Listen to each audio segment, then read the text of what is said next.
Your contact with this information is no accident. Your search for truth and deeper meaning has led you here. But remember, the truth is not outside you.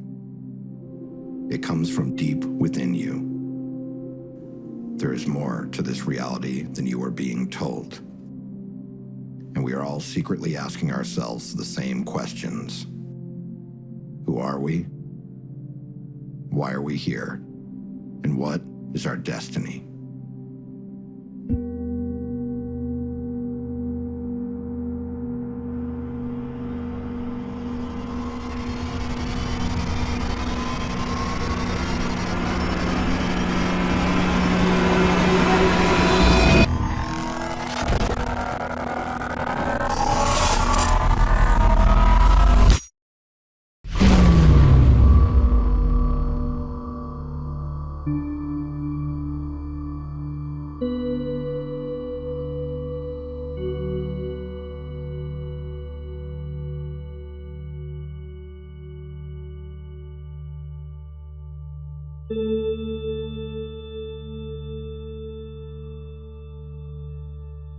From the earliest stage I can remember, I was having dreams of flying cylinders in my backyard at the house I grew up in.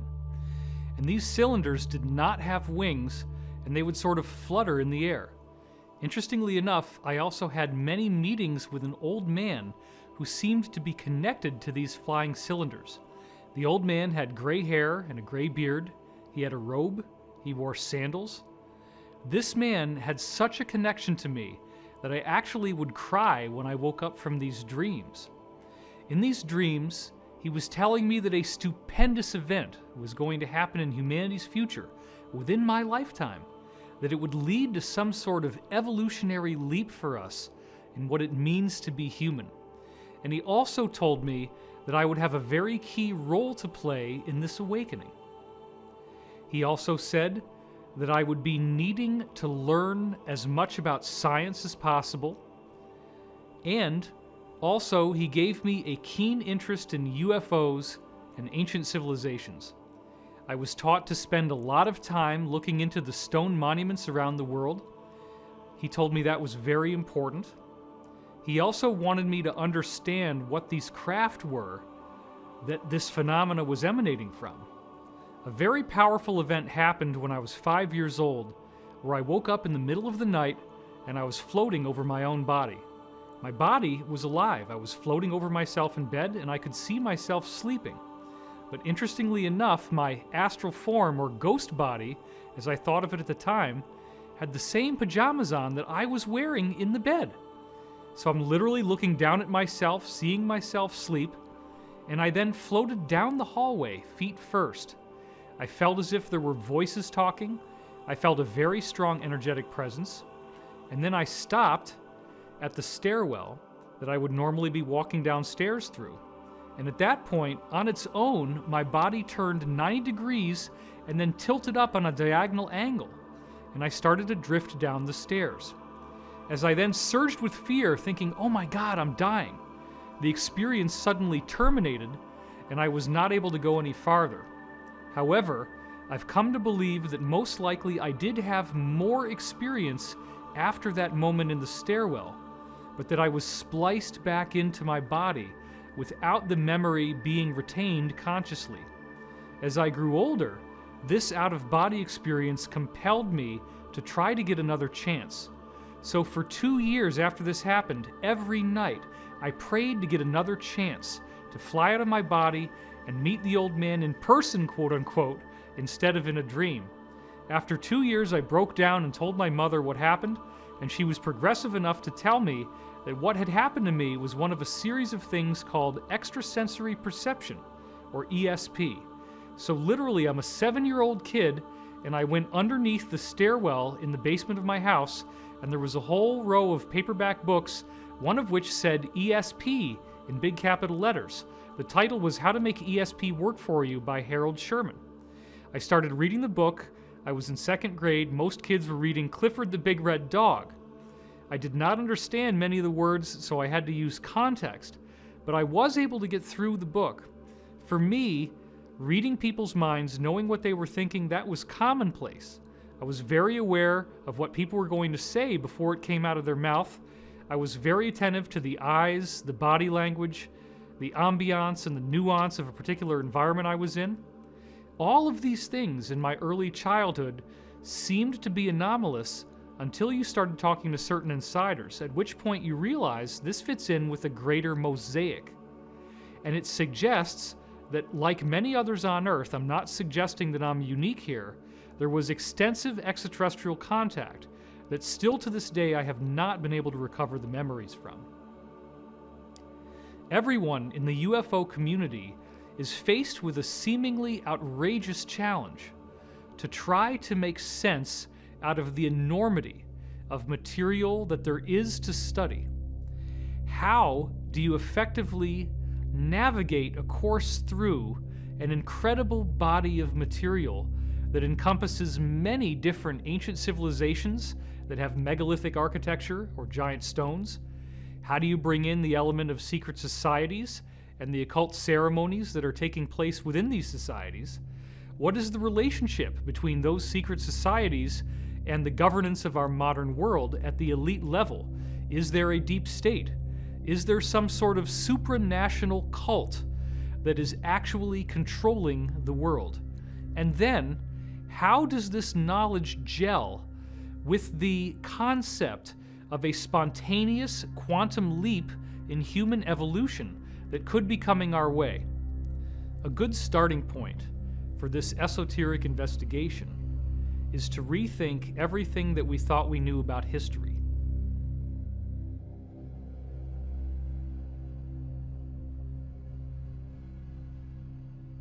My name is Michael Cremo.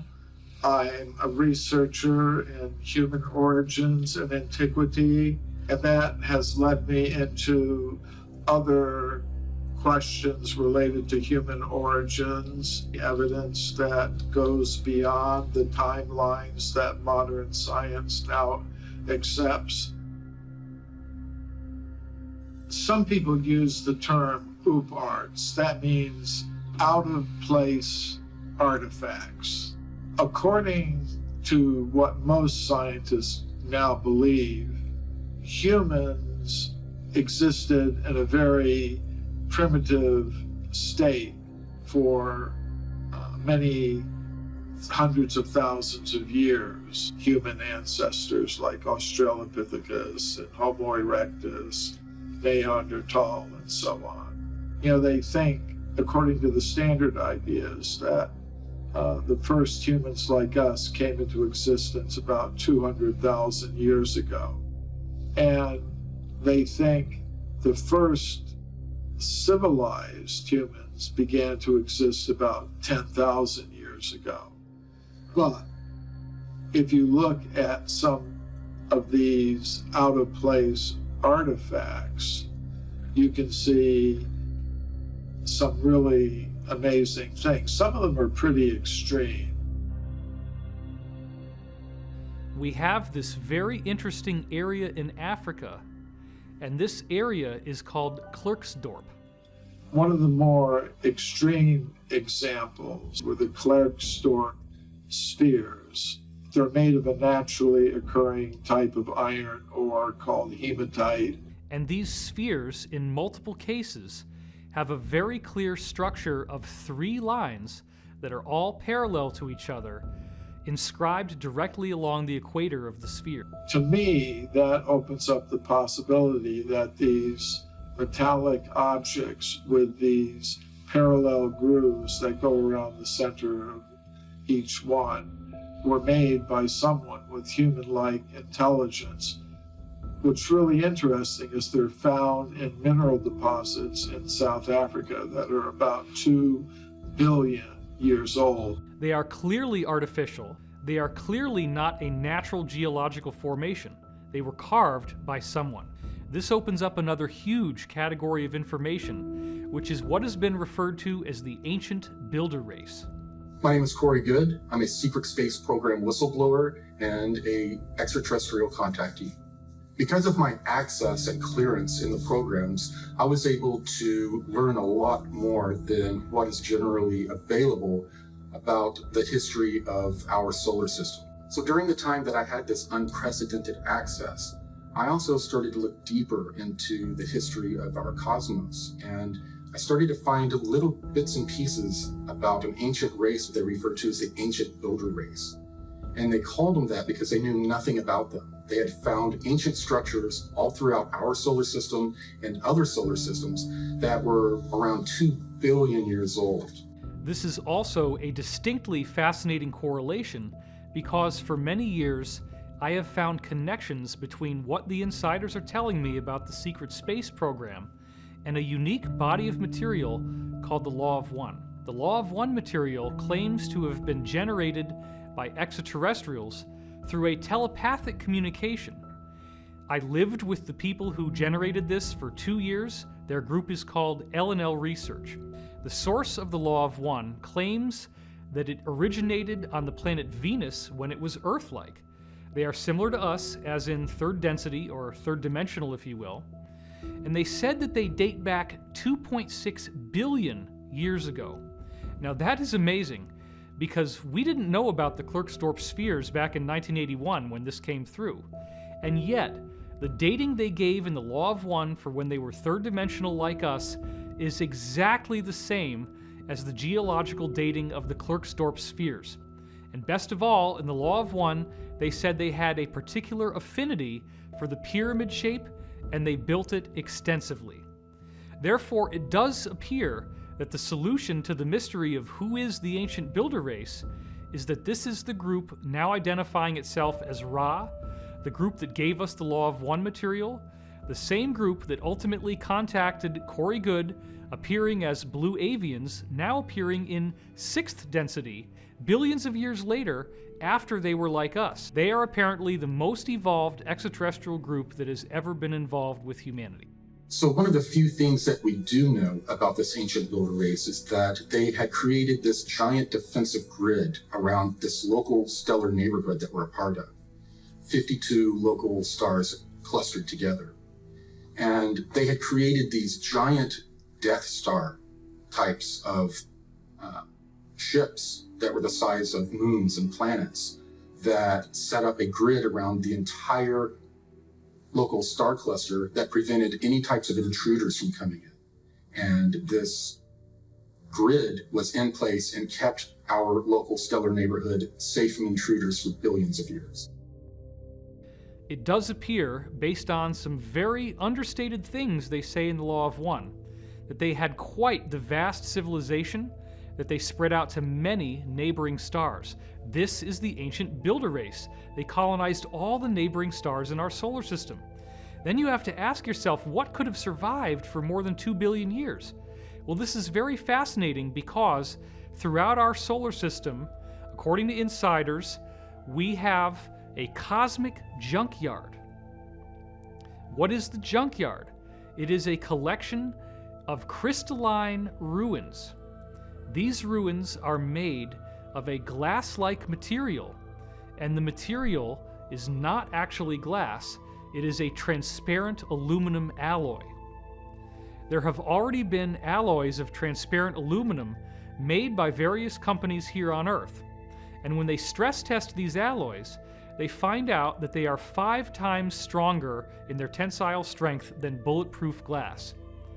As our secret space program has apparently gone beyond our solar system with reverse-engineered technology similar to what they acquired in the Roswell crash over 70 years ago now, they found that all of the approximately 54 different stars in our own local group of stars, which are all gravitationally connected, every one of those stars has planets and moons and satellites with these same crystalline ruins on them.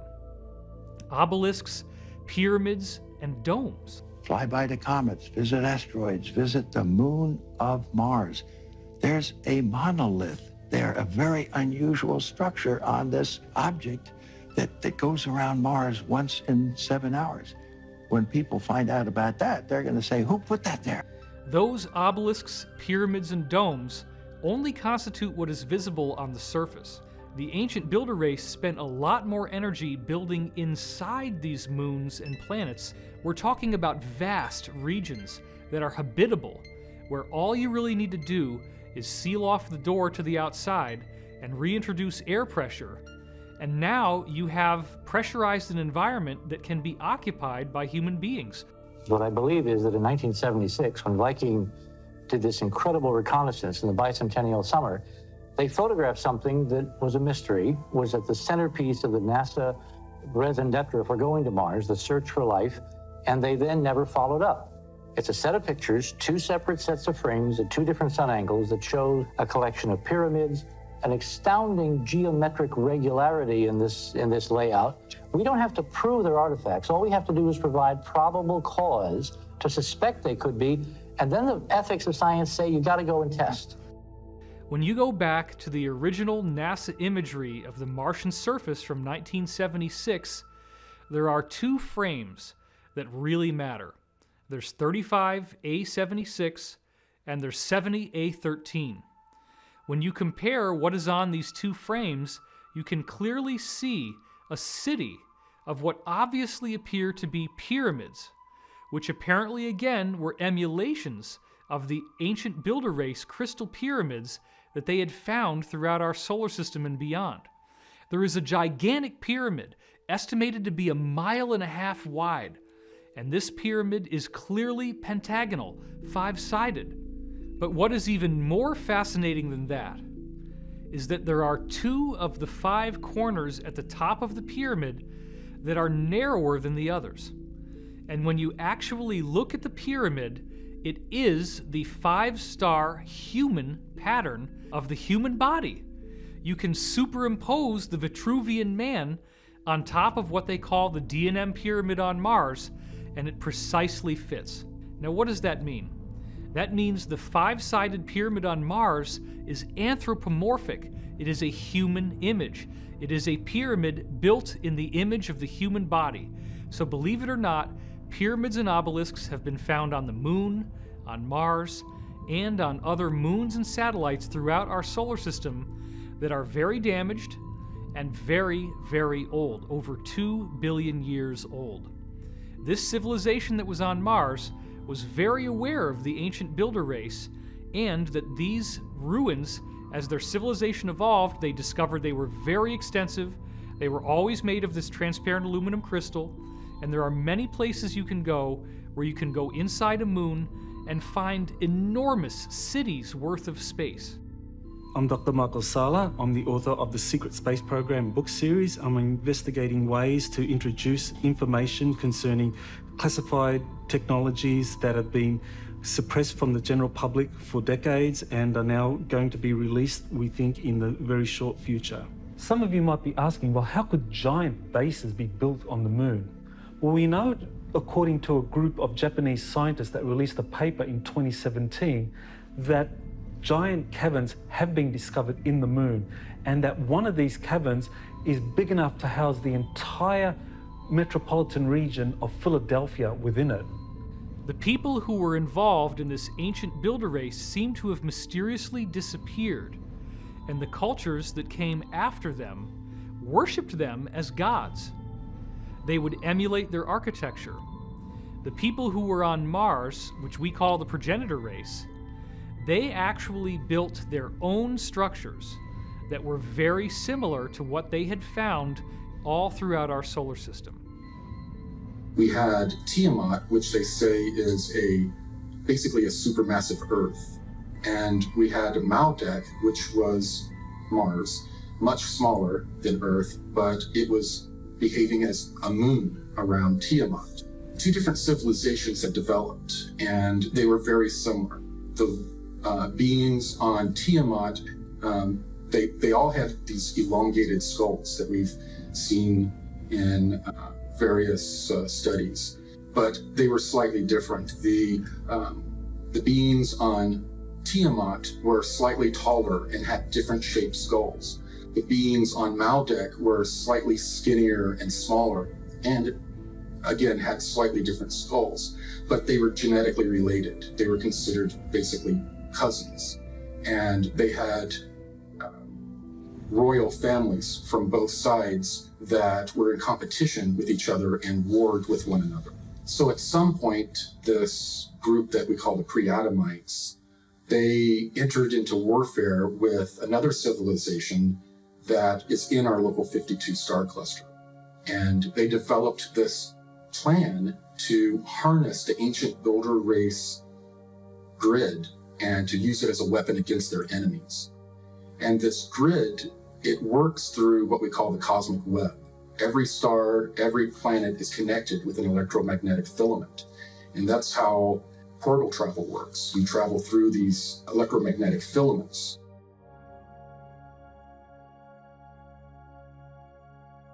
And it's been used by some top scientists. So it is an idea which actually had currency in the last century, in the 19th century. And for those who care to go back into history and look at the major scientific journals of that period, you'll notice that articles on the electrical nature of comets and the possible electrical activity on the sun were topics of discussion. Unfortunately, in the early part of the 20th century, all of that was more or less suppressed. Something that, of course, we're brought up to believe, and that is that gravity is the controlling influence in the universe. It's what causes the planets to orbit around the sun, and the moon around the Earth, and to cause the tides upon the Earth. All of that is true up to a point, but the thing to remember is that basically there is no understanding of gravity. Einstein's theory doesn't explain gravity. It has matter somehow affecting space in a way which is completely unphysical, in other words, warping empty space.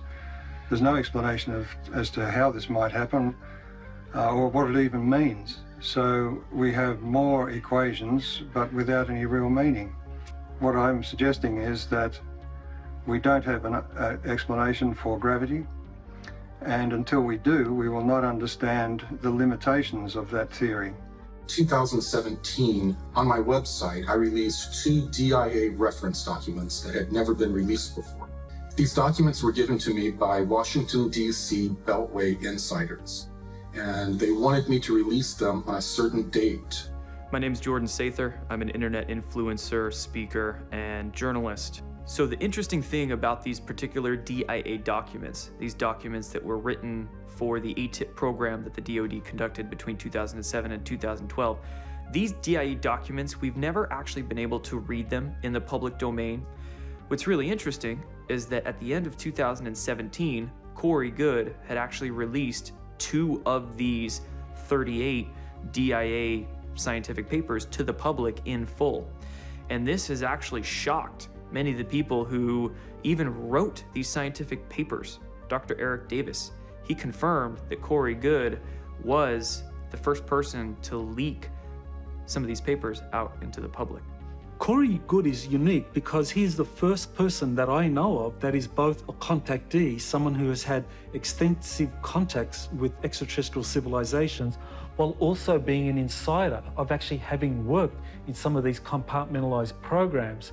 And what's even more significant about him is that he is trusted sufficiently by insiders to be given some of these documents, some of these defense intelligence reference documents, to basically release to the general public to get people up to speed with the possibility of these kinds of advanced technologies existing. These DIA documents support the idea that wormhole travel is actually possible through the cosmic web. Using this same web is how the ancient builder race built this galactic protection grid around our local star cluster. In this case, the pre-Adamites were trying to weaponize this natural system. And what they tried to do is use this feedback from this grid to cause the star of their enemies to go supernova and to then destroy the civilization.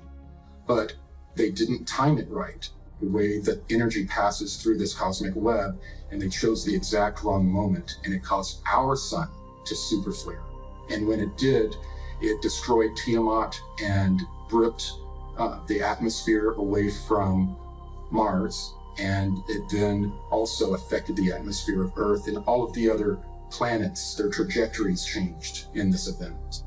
The most important researcher supporting the exploded planet hypothesis is Dr. Thomas Van Flandern, and he was the head of the US Naval Observatory in Washington, D.C. And he came up with this theory that between the orbits of Mars and Jupiter, the present asteroid belt, there was once a super Earth, a very large planet that was in that orbital region. And he came up with a paper that actually explained how this planet existed at some point and how the asteroid belt is evidence of this planet's destruction through events that we could only speculate about. And Dr. Thomas Van Flandern supported this exploded planet hypothesis by studying the geology of Mars. And what he found was that half of Mars was basically 20 miles thicker than the other half. And that was evidence of it facing this exploding planet and receiving all the debris, and that this was also an explanation for why the atmosphere of Mars was suddenly evaporated hundreds of thousands of years ago. And I heard about it in secret programs that did much more research than what Tom Van Flandern had access to, and the code name for this was Brilliant Pebbles. One of the fascinating things when I first met Corey Goode was that he knew what the code name Brilliant Pebbles meant without me having to tell him. I had already written it up, I already had recordings of people telling me this name. So in the 1980s, scientists wanted to know what used to be where the asteroid belt is. They knew about Tiamat, but they didn't think there was enough debris there to actually corroborate that there was a planet there at one time. They developed this algorithm that traced back over time where these pieces would have been joined and would have been one piece, and where mathematically all of the other planets would have been.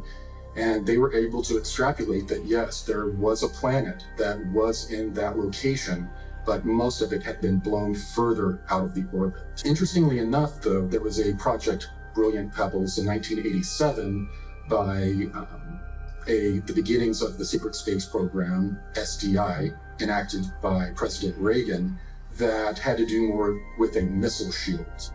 And often they would reuse, within a certain set of programs, they will reuse a program name so that they have plausible deniability of higher, more secretive programs. They would layer them within the same name.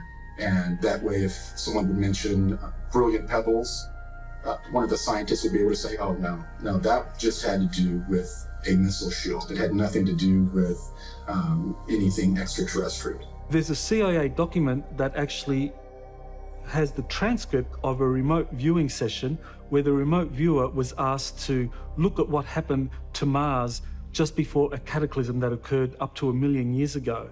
And Joseph McMoneagle was the remote viewer who looked at Mars at the time of it undergoing some kind of planetary catastrophe, probably associated with the exploding superplanet. What he saw was that these surviving Martians getting on these spacecraft, on these planetary arcs, and evacuating to another planet which had a very equatorial region with volcanoes and so forth. This is where the Martians evacuated to. So after the great destruction of Tiamat and Maldak was damaged beyond repairing itself, these pre-Adamites took the moon as a giant ship, a giant conveyance. It was also in the vicinity of Tiamat. They hijacked the moon and flew it to the Earth. And they tidal locked it with the Earth to keep it in place. And they lived on the moon for thousands of years, observing the culture, the development of civilization going on the planet below, and at the same time having certain colonies down where they knew where ancient builder race remnants were. The survivors of the catastrophe who were inside Earth's moon then suffered another massive cataclysm 55,000 years ago, and we now know that this was caused by a solar flash, a massive emission of light, energy, and matter from the sun. Part of the problem when you have these solar flashes is that in addition to an enormous heating of the atmospheres and even the surfaces of planets, which could be up to 1,000 degrees Celsius. We're literally talking about a heat that can melt stone. You also have the sun throwing off a great deal of debris, a great deal of chunky, molten material that will physically strike the surface of planets and moons. This solar flash is what now is being called a micronova. A supernova is where a star completely explodes and nothing is left except for a red dwarf or a brown dwarf. Whereas the micronova causes an incredible flash to occur, but the star maintains its stability and structure in the aftermath. The latest NASA research that's only come out in the last year proves that there are multiple documented examples of micronovas everywhere we look. This is not uncommon. Stars do this naturally, and it is a very normal aspect of a given solar system. So after these pre-Adamite groups from Tiamat and Maldek had moved to the moon, they were there for thousands of years. And as we know now, the solar system goes through a cycle of destruction. We had another solar event that wreaked havoc on the moon. It would appear, based on historical records, that the people living inside the moon did not know that this solar flash was going to happen. It was being kept secret from them by their own governmental elite.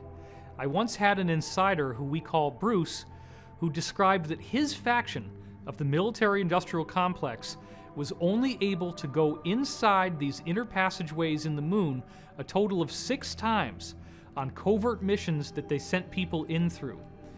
And they found a vast amount of control systems where you walk into a room, the lights come on, you have these big giant screens that are very wide with displays on them, there are control surfaces in front of them, and it was gorgeous. And this goes on for miles and miles and miles, countlessly. Everywhere you look, there are these bodies that have not been cleaned up because the amount of square footage inside the moon is so vast and the amount of depth is so vast that huge regions inside the moon have never been cleaned up, never been explored, and there is a horrible stench from these decaying dead bodies. And the remnants that survived that new catastrophe of pre-Adamites loaded up into their last 3 motherships from their home planets. And they flew those down to Earth. They were damaged, and it was more of a crash landing. Later on, when our secret space program located the remnants of these ships under the ice in Antarctica, they named them the Nina, the Pinta, and the Santa Maria. So when these 3 motherships crash landed, the pre-Adamites that inhabited them began to cannibalize the technology and materials to build out a great civilization. And this civilization would later be known as Atlantis. Another important historical reference to existence of advanced civilizations is Plato's description of Atlantis. He described an island continent with incredibly advanced technologies, with a wonderful canal system and concentric rings, that this was something that was built in a series of islands, and it was the center of a vast empire that existed beyond the Pillars of Hercules. And many people speculate as to where Atlantis is, but I believe Atlantis is probably the western portion of Antarctica, especially around the Palmer Peninsula, that this was, prior to 9700 BC, actually ice-free. They landed in Antarctica, where there is apparently a pyramid that, if you could see it without the ice covering it, is much larger than the Great Pyramid of Giza. That pyramid was a landmark for the surface feature of something that is predominantly underground. There are enormous ancient builder race ruins underneath the surface in Antarctica. The progenitors crash landed in Antarctica, but at the time, the Earth was on a different axial tilt, and Antarctica was not covered by ice. In the 15th century, the Peri-Reis map was produced, and what it shows is the coastline of North and South America, Africa, as well as what appears to be Antarctica, the Palmer Peninsula, as well as part of New Schwabenland. Now, this was well before Antarctica was discovered. When we explore the idea of Antarctica being ice-free, we have to look at the evidence of pole shifts. And the person who's most associated with theories of pole shifts is Charles Hapgood, who wrote a book called The Earth's Shifting Crust.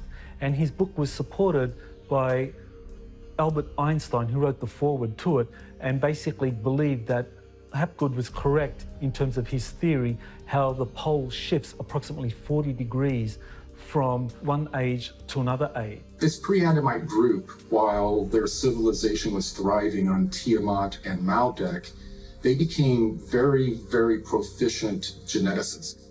And they brought that with them to the Earth. And when they got to the Earth, they found inhabitants that were humanoid beings. They then started to play around with the genetics of these early humans and developed them into a number of different species, including hybrids with animals that they used as a slave force. So the people who crash landed in what we now call Antarctica began to introduce their DNA into the genetic material of humans from Earth. And those people who were cloned out did have the elongated skull physiology. Apparently, there were two royal lineages that go all the way back to the source planets themselves, and they have slightly different features. When you look at the elongated skulls, some of them have a distinct bun-like bump that looks almost like there is a ball on the surface of their head there, whereas other elongated skulls have a smooth slope without that bun-like protrusion. This apparently refers to the two major types of extraterrestrial lineages from this exploded planet. So the pre-Adamites thrived for thousands of years and became the Atlanteans. 11,800 years ago, our sun had another micronova, and this was one of the more severe micronovas. And as the ejecta from the micronova left the sun, it impacted the moon and also Earth. According to the maps Charles Hapgood supplied and ice core samples, two British researchers, Rand Flem-Ath and his wife Rose Flem-Ath, wrote a book called Atlantis Under the Ice. What that book shows is that West Antarctica, the Palmer Peninsula in particular, was actually 40 degrees north of its present location in the temperate zone. And that approximately 9700 BC, this is when this coincides with what Plato described as the time Atlantis collapsed into the ocean, that this is when the pole shift occurred. And so that coincided with that region of Antarctica moving down towards the South Pole and it being frozen over, and everything that was in that continent was flooded and flash frozen. And so, according to the maps and the ice core samples, what we can see about Antarctica is that indeed West Antarctica has been ice-free for significant periods because the ice core samples only go back several thousand years at most. Whereas when we look at the ice core samples from East Antarctica, these are millions of years old. When the Earth shifted on its axis, it caused Antarctica to move from a lush tropical zone to a colder region. And it did so quickly that it flash froze the waves that were leaping over the continent. Several years ago, the CIA declassified a document that was authored by a geologist by the name of Chan Thomas. That document is called the Adam and Eve Story, and it describes a cataclysmic series of events associated with a pole shift of up to 90 degrees, where the Antarctic and the Arctic, those both flip approximately 90 degrees so that they are now at the equatorial zones of the planet. With a rumble so low as to be inaudible, growing and fuming into a thunderous roar, the earthquake starts. Only it's not like any earthquake in recorded history. In California, the mountains shake like ferns in a breeze. The mighty Pacific rears back and piles up into a mountain of water 2 miles high. and starts its race eastward. With a force of 1,000 armies, the wind attacks. Within 3 hours, the fantastic wall of water moves across the continent, burying the wind-ravaged land under 2 miles of seething water coast to coast. Central America suffers the same cannonade. South America finds the Andes not high enough to stop the cataclysmic violence pounded out by water in her berserk rage. In less than a day, Ecuador, Peru, Western Brazil are shaken madly by the devastating earthquake, burned by Mother Earth fire, buried under cubic miles of torrential Pacific seas, and then turned into a frozen hell. Everything freezes. Man, beast, plant, and mud are all rock hard in less than 4 hours. Europe cannot escape the onslaught. Western Africa and the sands of the Sahara vanish in nature's wrath. The area bounded by the Congo, South Africa, and Kenya suffers only severe earthquakes and wind. Survivors there marvel at the sun standing still in the sky for nearly half a day. As the Arctic basin leaves its polar home, eastern Siberia, Manchuria, China, and Burma are subjected to the same annihilation as South America: wind, earth fire, inundation, and freezing. The Bay of Bengal Basin, just east of India, is now at the North Pole. The Pacific Ocean, just west of Peru, is at the South Pole. Australia is the new unexplored continent in the world's temperate zone, with only a few handfuls of survivors populating its vastness. The cataclysm has done its work well and drives the pitiful few who survive into a new Stone Age. Once more, the Earth has shifted its shelf, with the poles moving almost to the equator in a fraction of a day. Again, the atmosphere and oceans, refusing to change direction with the Earth's shell, have wiped out almost all life. After this tumble, we'll join Noah, Adam and Eve, Atlantis, Mu, and Olympus. When we look at ice core samples, it doesn't support a pole shift occurring to that extent, not 90 degrees, but certainly 40 degrees or less. That's what the ice core samples support. These cataclysms would result in large loss of life throughout the planet, and that there would be portions of the planet, however, that would escape the worst of these winds and of these tsunamis, and those would be the survivors that would build civilization again from the ashes of that great catastrophe. Thanks to the insider testimony of Corey Goode, we have now discovered that the people with the elongated skulls are survivors of a catastrophe that took place in our solar system. And what I find uniquely fascinating is that once they crash landed on Earth 55,000 years ago, they quickly made a treaty with each other. Even though they were at war, they decided to coexist on the Earth. One lineage said, "We will take what we would now call Africa and Europe."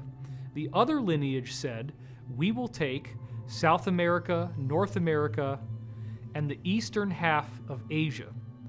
Now, what I find particularly intriguing is that when you look at the pyramid architecture that occurred in the aftermath of this treaty, there are slight variations. Each of these original lineages had unique styles to their pyramids. Let's talk about the pyramids that you see in Egypt and throughout Africa, and how those pyramids have smooth walls going up that are very distinctly not terraced. Then, when we go to Mesoamerica, we notice that there are distinct differences in the architectural style, where now you have step pyramids, which almost consistently show different courses. Officially, they've been programming us that pyramids are built in Egypt and Central America.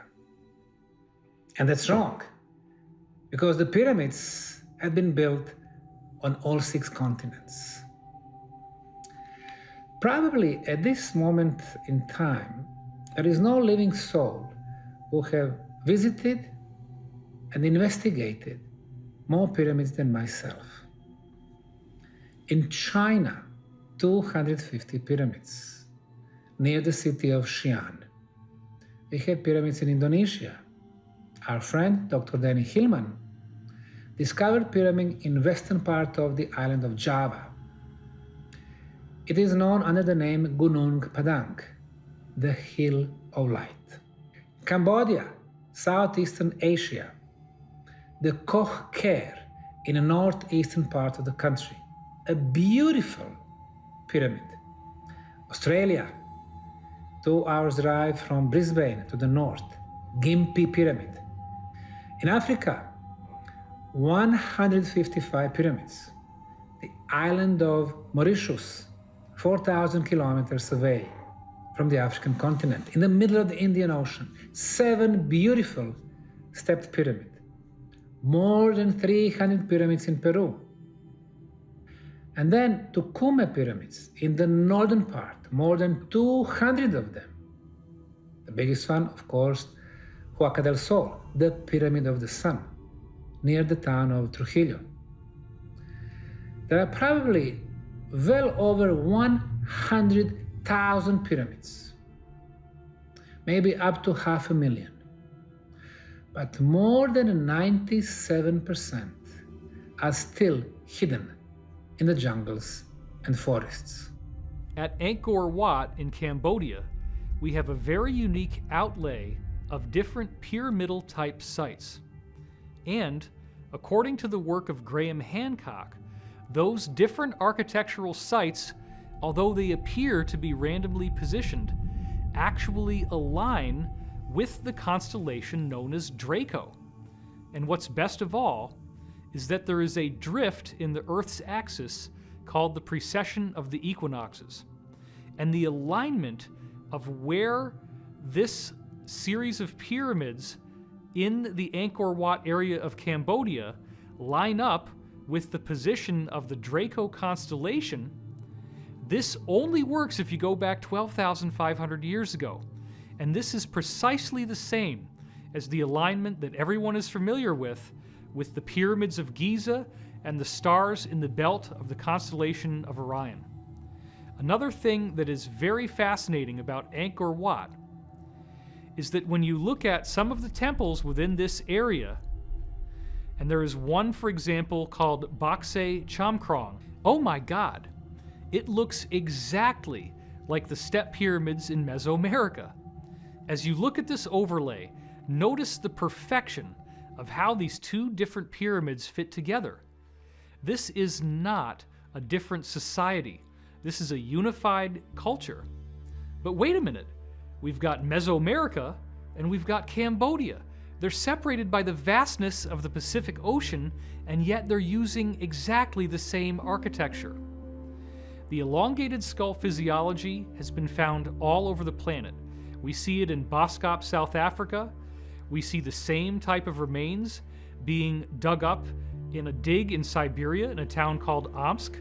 We also saw reports that the Mongolians, or the Huns, as they conquered going west, had these strange elongated skull features as well. We see these skulls in the tombs of the elite in Europe. And then, interestingly enough, you have a different strain that we find in the Americas, both north and south. I find it very fascinating that this evidence is hidden out in the open.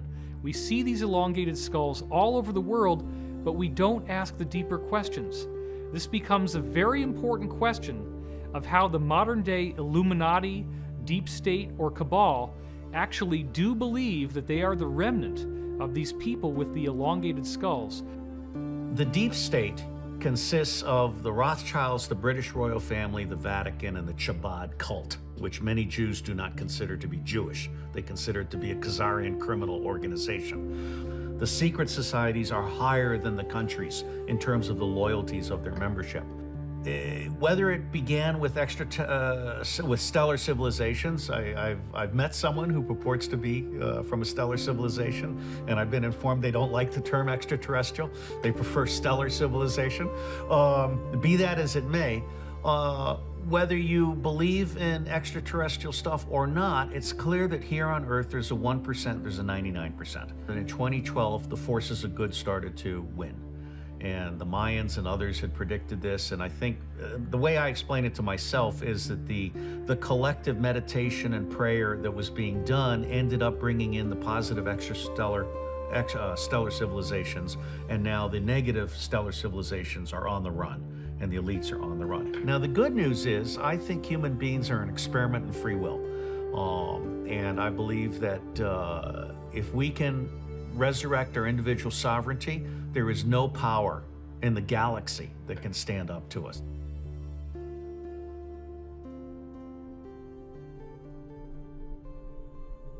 As I got older, there was another series of high strangeness events that took place. I was often having high fevers as I grew up. And these fevers were correlated with two distinct phenomena that would always happen. The first thing is that I would have a very strong sense of pressure in my ears, and I would start yelling to try to get over the sound. The other thing that would happen is I would get geometry in these hallucinations during the fevers. I would feel as if the world around me had been turned into geometry. I would see strange geometric patterns like mandalas superimposed over everything. This was not at all enjoyable. It was very unpleasant. I would be screaming, and my mother would have to calm me down. As I got older, I discovered that those fevers were most likely an extraterrestrial phenomena in nature, that there was something going on. The way these extraterrestrials on the benevolent side change our DNA is through a virus. Now remember, what does a virus do? It defeats the cell wall and injects its own DNA into your cell. You can take a cell that defines who you are with its DNA and inject new code into it with a virus. I remember having dreams where I was seeing benevolent, ordinary, human-looking people like the old man in robes coming into my space, landing in this roughly bus-shaped craft in my yard, bringing me on board, and actually giving me these injections of these viruses so that my DNA could be modified and upgraded. I would wake up in the middle of the night. I would be on some sort of program that I didn't consciously have any objection to, where I felt like it was time to go to school. I would walk out the side door like it was time to go to school, but I would notice that everything was black, and I'd say, what the heck is going on? I'd turn around and go back into the house. Now, this appears again to be in the high strangeness category, but it seems that at that moment where I'm standing there with my backpack looking at the darkness of the night, that I'm being spliced back in, and I would lose the memory from the time that I was standing there to the time that I would return to the exact same location. This is actually a very common thing that you read about in the contactee literature regarding these extraterrestrial contact experiences. Now, it would seem in these experiences that I was being brought on board some sort of extraterrestrial craft, there was some sort of training taking place, and these classes actually could take place for potentially weeks of time, and then I would be spliced right back in till the moment I left. It does appear that there is a whole section of my life that I have no conscious access to at this time, and certain insiders have told me that because of my unique family background, where the Wilcock line is an English aristocratic bloodline from Yorkshire, that I apparently do already have some of this extraterrestrial DNA. Right now, millions of people on this planet are already in contact with extraterrestrials and they don't even realize it. These beings are contacting us through our dreams and through our subconscious, and many of the thoughts and ideas that we're coming up with don't originate from us. The purpose of contacting people through their dreams and subconscious is to acclimate them and prepare them for open face-to-face contact. Well, I'm James Gilliland, and we're here at ESETI Ranch. Well, ESETI stands for Enlightened Contact with Extraterrestrial Intelligence. Yeah, the beginning of ESETI actually came in visions. And I kept seeing visions of this massive mountain.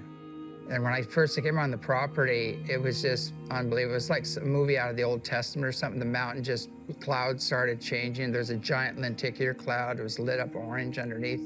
I got such a download, I was getting tears. I was just standing there looking at the mountain crying, and I go, this is it. This is the vision.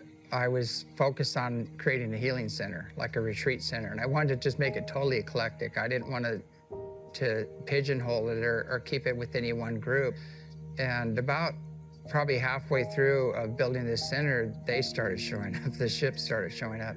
It's got a double. It's weird. Whoa, whoa, thank you. That is unbelievably bright. Whoa, look at that, look at that. Woo-hoo, whoa. And the first encounter was an all-day meditation. I was meditating, and I had a beautiful transmission coming to me about the earth and humanity and our ancient history, who we are and how we've gotten to where we are and what needs to happen to heal, you know, to clean up the planet and the consciousness here. And so I asked them, where are you coming from? And they said, actually, we're on a ship. And I didn't even make it to the door, and my sister and her friends came up banging on the door, and they go, did you see it? Did you see it? And I said, see what? There was a huge light ship hovering right over the house here. So that was my first encounter where I realized I needed to start doing some research on tying in the higher dimensional beings and the spiritually and technologically advanced off-world visitors into the spirituality side of things. When you go within and start expanding in consciousness, we find out we're not just a body and a personality, we're a spirit and a soul, and that's a multidimensional aspect of ourselves. And so as you expand in awareness, you start taking in these other dimensions, and contact is a natural occurrence when that happens. My name is Barry Littleton. I do stock trading, level 2 options, and I also am involved in social services. In the UFO field, I'm kind of just stepping forward. It started off with childhood experiences, so that's one of the things, but then I went into what I call adult onset experiences, which included missing time. So we're looking almost 20 hours of my life was missing behind being up on board these ships. When I talk about it now, it sounds very uniform, but it took a lifetime to put the pieces together. Instead, I was more into hiding it to a degree and trying to just be normal and whatever it took to kind of try to blend in instead of talk about these experiences, anything like what I'm doing now. I always heard it as termed as demonic and dealing with demons, and that labels somebody as demons and crazy and puts the most negative connotation on it possible. So that's one problem I think there is there, and that's a real way to block people from talking about this and ever coming forward. These beings, they never would give me any revelations about the future, but they only gave me information concerning the earth and always the technologies, and there was a lot of love energy that came off them. Enough to where being in the presence of a non-human, it would somewhat chill you out, because it's not just a normal thing, and there's a great risk of panic there, but the type of vibration coming off them, coming off their biofields, was very calming. It started off with a being that was insectoid, and when he would come and interact with me in my daily life, he was doing something with the optic nerves, I'm sure of that, to make him appear even more human. But when I saw him on board craft, he was definitely insectoid and ancient. Smaller, okay? That'd be the first being that stepped forward to me. There was another one stepped forward that was Mana, but looks like Earth's brain coral is the way this being's head looked, okay? And taller, but very peaceful and also very scientific to a degree. I've also seen small blue beings that claim to be from Andromeda, maybe about 2.5 feet tall, I would say. And those are some. And then there's the other portion that I had a hard time dealing with, because there's no frame of reference for this, is that beings that are on board these crafts that are non-corporeal, non-physical, they have different containers for their consciousness, like plasma or light configurations. The inside of the crafts themselves that I've seen look like type of a fungus, a type of a hard mushroom that's slightly different. So that told me that these craft are actually organic. If we're gonna become a type 1 civilization, we need to start just not incorporating the spiritual, but also the organic components into our space travel, definitely. I believe what is happening on the planet right now is a shift in consciousness.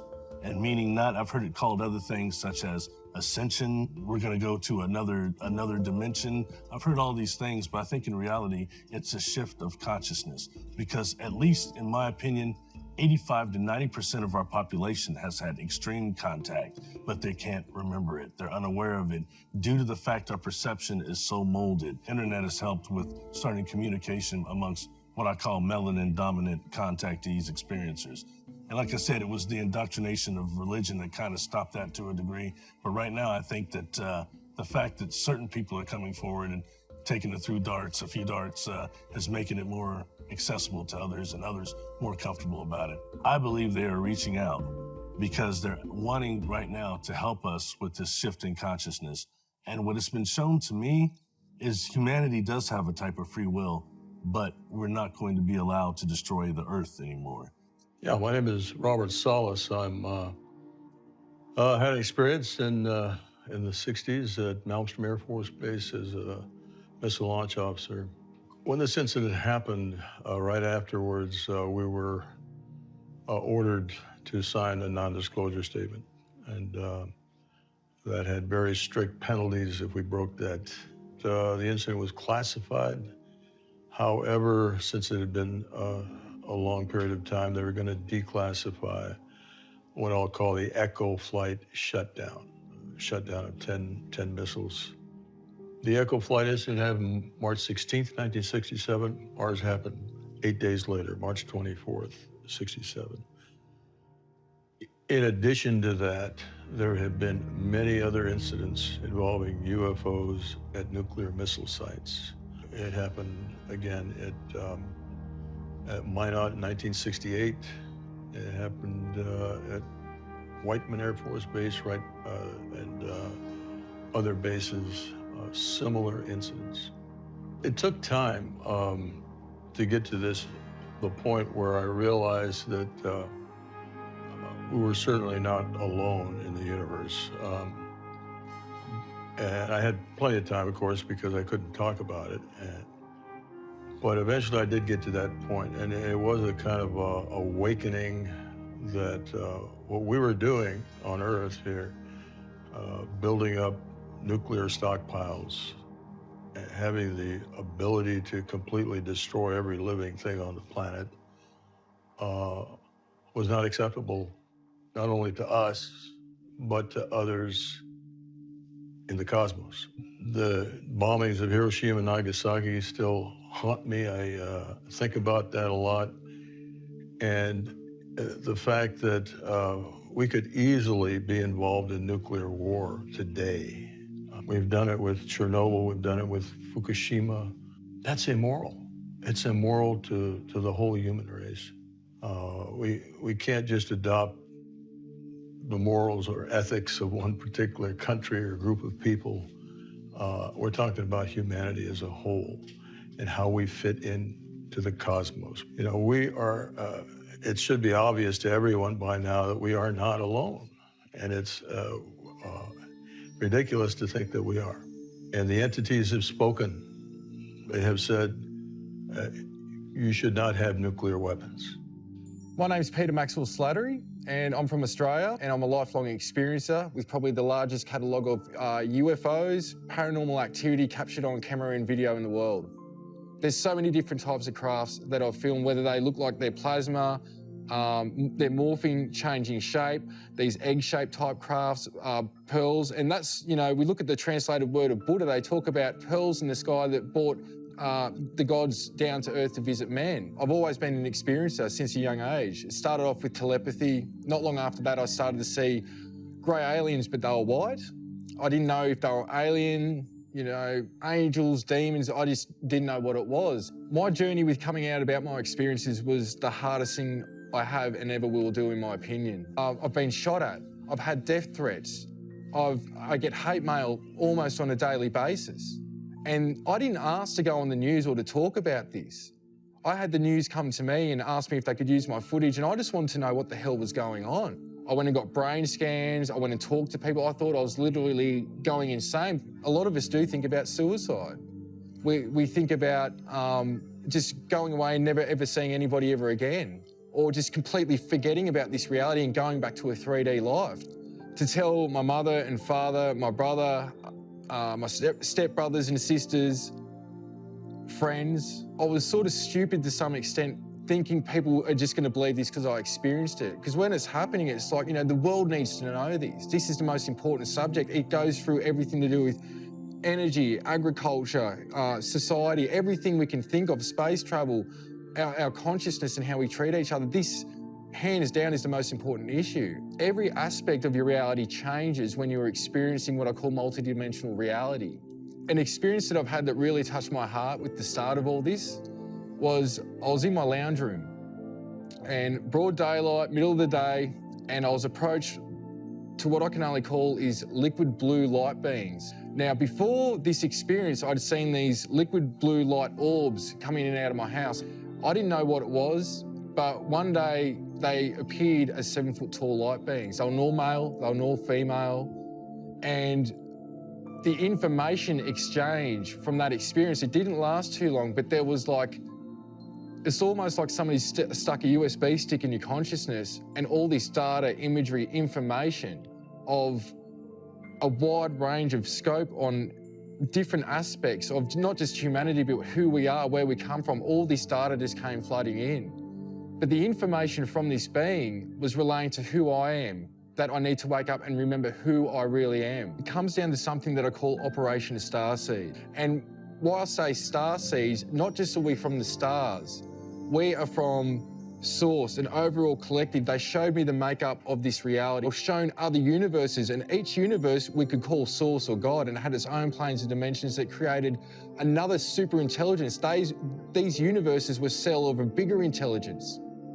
And so from that understanding and that experience, they were showing me that we've come down the planes and dimensions, the strongest souls right now, to help uplift the consciousness evolution here. We're here for conscious evolution to help humanity help themselves. So what we have on Earth is a wide variety of different extraterrestrial races who cherry-picked DNA from all over the galaxy.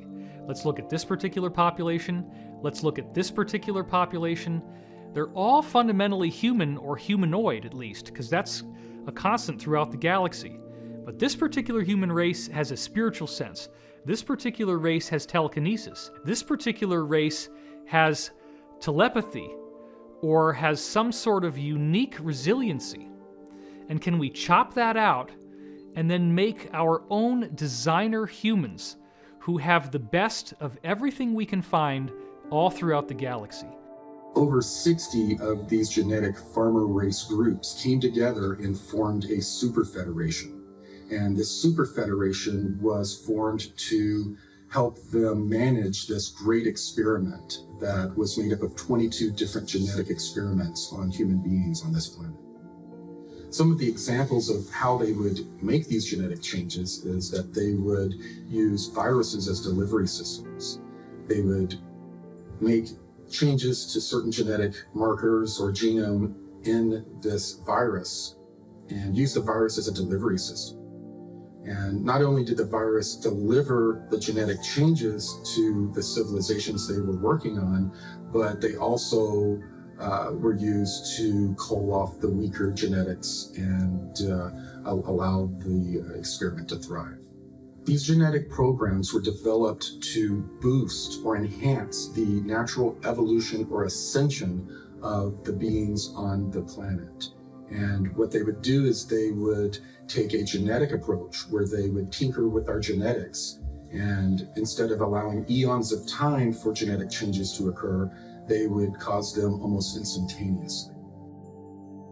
So on our planet, we have all of these different genetic experiments that are in some cases competing with each other.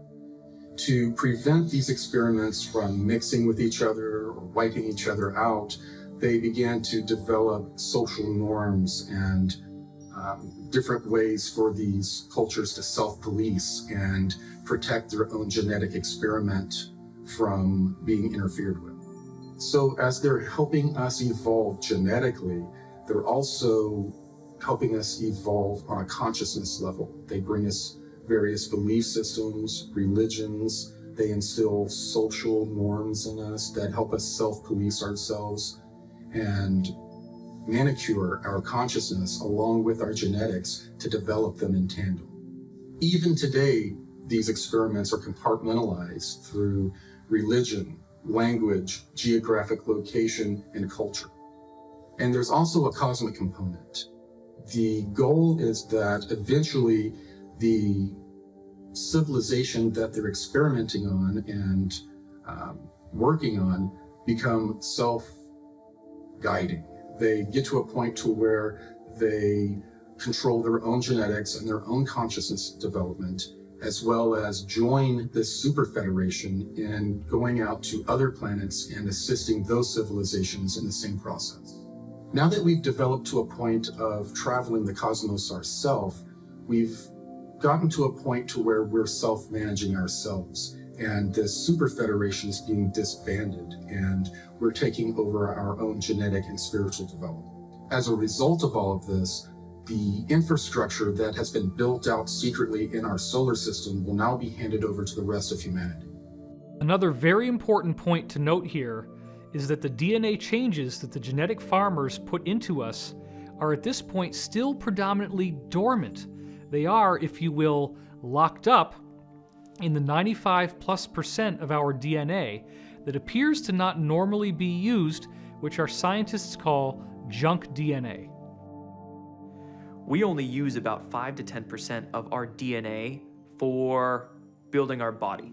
They call these coding DNA sequences, meaning that they code proteins to make our physical body with.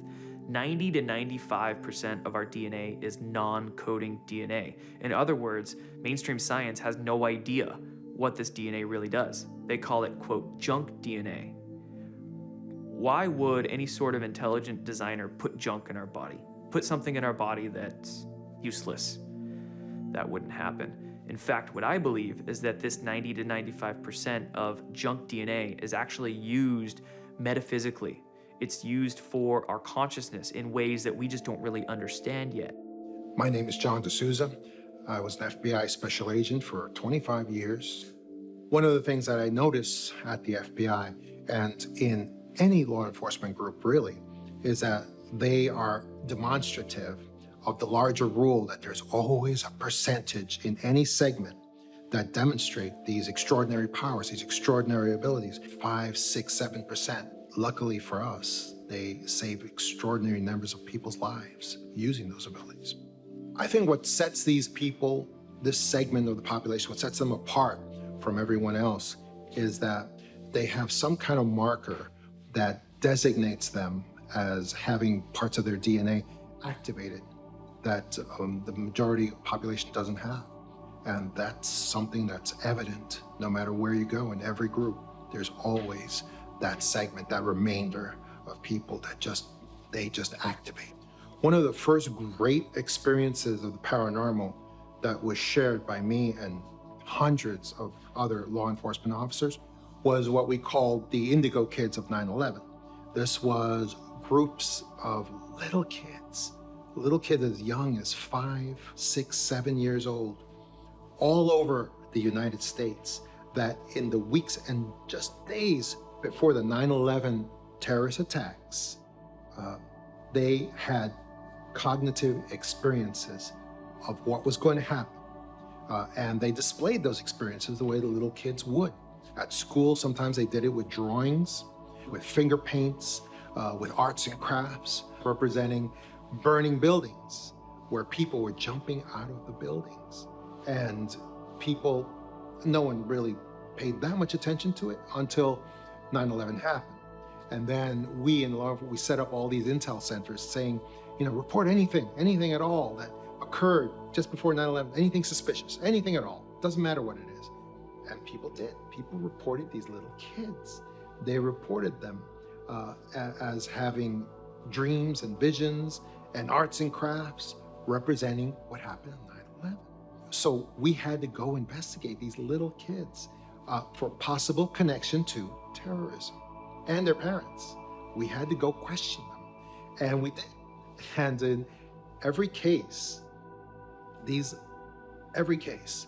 had a vision, they had a sense, they had a remote viewing, they had something of that sort. And there was no physical explanation how they could have known.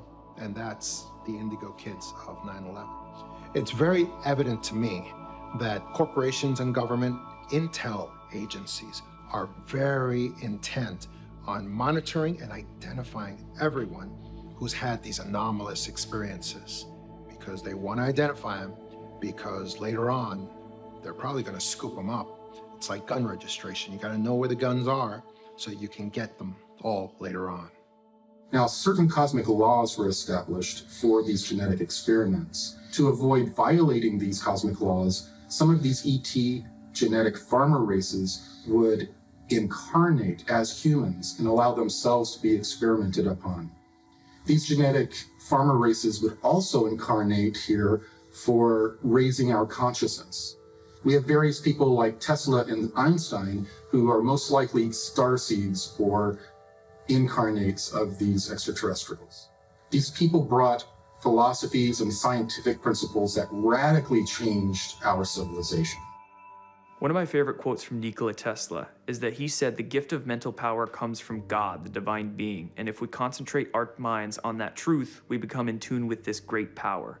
So I think what Tesla was trying to tell us is that there is this sort of divine intelligence out there that every single one of us has access to if we choose to access it, if we do what's necessary, if we open our minds up to access or to tap into that greater intelligence. According to the different contactees that I've interviewed, basically what we're witnessing at the very moment is a temporal war between different extraterrestrial groups. There's a positive extraterrestrial group, predominantly human-looking, that basically want us to develop our civilization along the path of an ethical, responsible civilization where we basically become part of a galactic community. There's another extraterrestrial group that are aggressive and they want the Earth to be basically develop along the lines of a tyrannical civilization. In a way, these 22 experiments were similar to competing term papers. Each of these races were trying to make their experiment the one that came out on top. So they would often sabotage each other's experiments. And one of the ways they did this was to manipulate time. And this is what led to the Mandela effect that we're experiencing today. The Mandela effect is this idea that people have different recollections of historical events. The most famous one is some people remember Nelson Mandela dying in prison and others don't. What the Mandela effect represents is it's an echo of this temporal war that different extraterrestrial groups are trying to take us down one timeline or the other, depending on which faction is dominant at any time. There's a long history of colonization projects and starting over.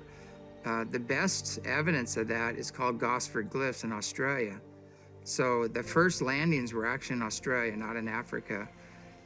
It's written in the stone on the Gosford glyphs, and it talks about how a ship came down. There was a Denisovian man, the original man that was here. They added their genetics to him, and they created the hybrids. When they did this, they manipulated to create basically the Aboriginal, the original people. And it was so they could incarnate into that body and have the Earth human experience. When I talked to the king of the Raven tribe, Ulukai Brendan Murray, a lot of his information tied in with James and myself through contacts. The tribe used to meet the star people there.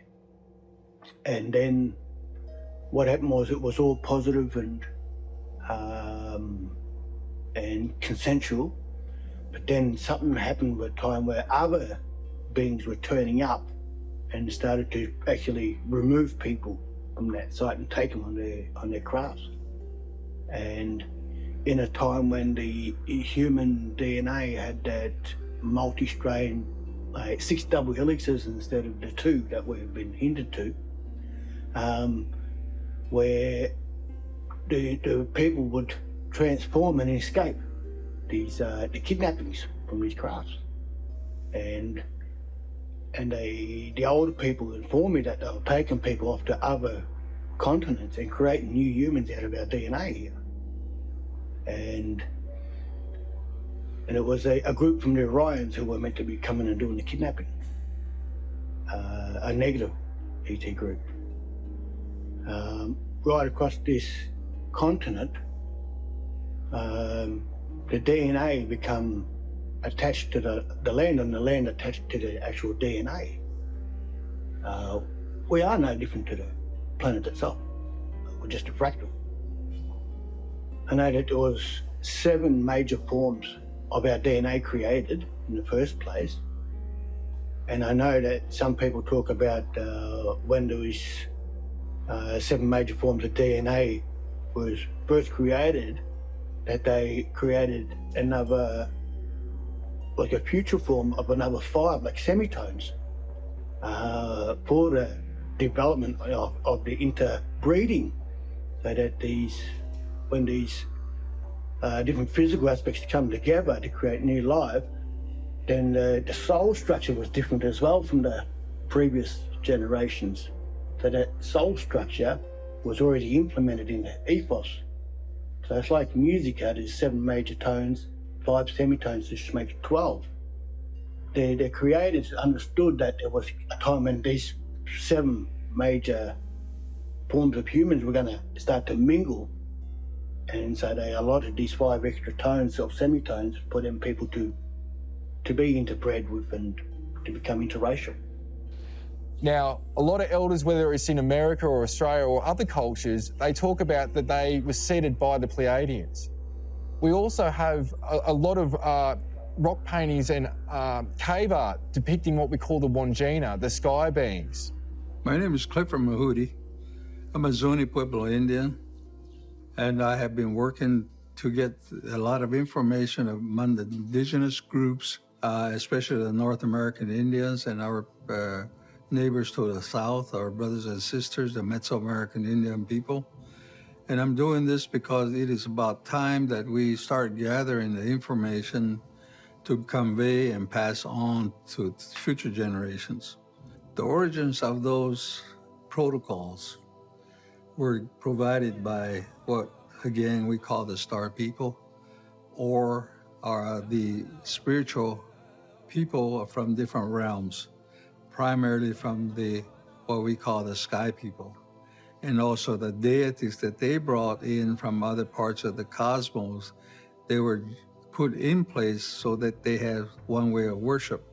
If you look at it in terms of the origin of what we are going, we started out is that technology and spirituality were in connected, real tight in the beginning, and throughout the ages they separated technology away from the spirituality, and then it becomes a hard science. And somewhere in that path, man invented religion. Religion was primarily for 3 basic reasons. First of all, was fear, and of course the other one was control, and the third one was greed. And so it worked against spirituality.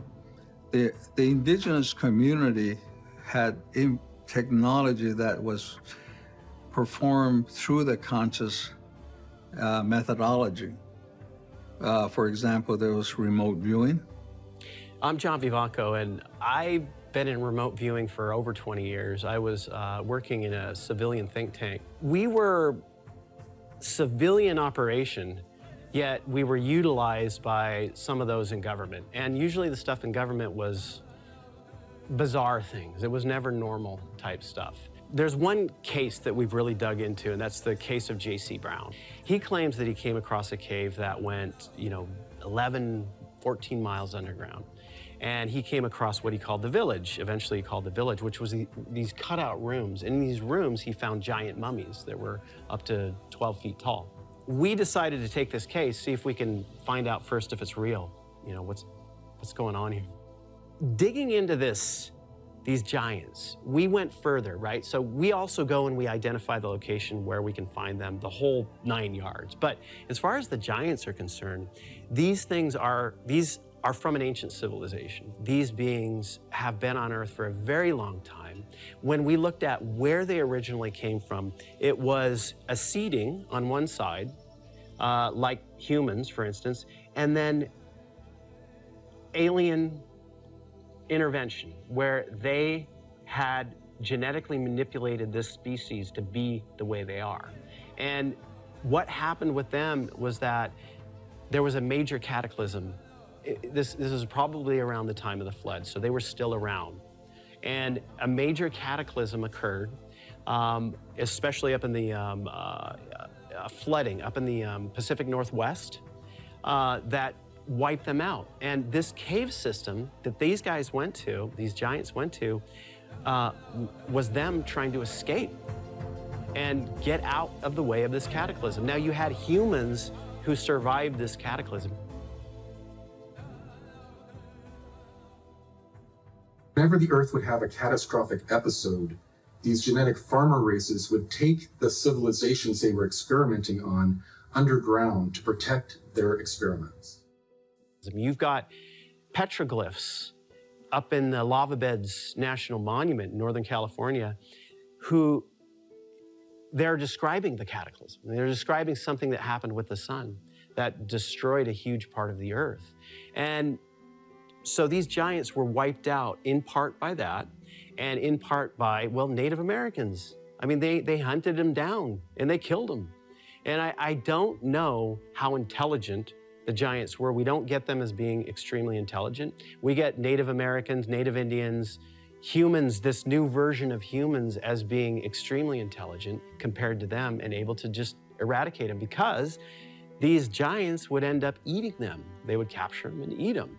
We looked at the reality of his find, and then we also looked at what he was doing at the moment he claims that he found it.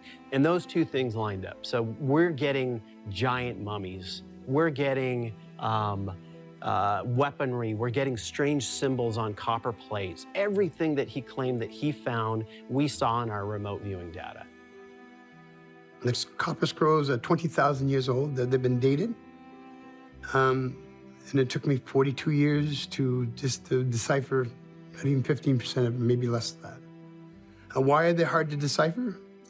Because they're in a different language. They're in a vibrational language that you read it with a wet finger, and you're taught that chant, and you chant it over and over and over until that almost like Braille. When you go over it, you feel a slight tingle on your fingers. And you keep translating that, and a picture forms in your, it's not even your mind, outside your mind. So when I run my hands over, there's a probably 4,000 to 5,000 flips, I would call them. They're triangles, and they have different symbolism on it. So you touch the symbolism, it brings you into a library. And the Copper Scrolls gives us instructions on technology, history, timelines, inverted timelines, different math to calculate those timelines. They explain about different physics, about 140 different ways of doing math. The Copper Scrolls, we don't think they're from here. The Copper Scrolls has been mentioned through the Bible, through a lot of the ancient texts. The Mormons have part of the Copper Scrolls. The Catholic faith has it. The government has some of it. And there's other organizations that have parts of it. And there's still some of the Copper Scrolls that's still buried that we know where they are. The Copper Scrolls gives us very specific instructions how to make a spiritual machine so you can actually hear spirit. And you can talk to spirit, and the spirit will talk back with nothing, just the human people. No machinery, nothing else, no cell phones, no prayers, no dancing, no channeling. It's with community. That's what I'm doing here.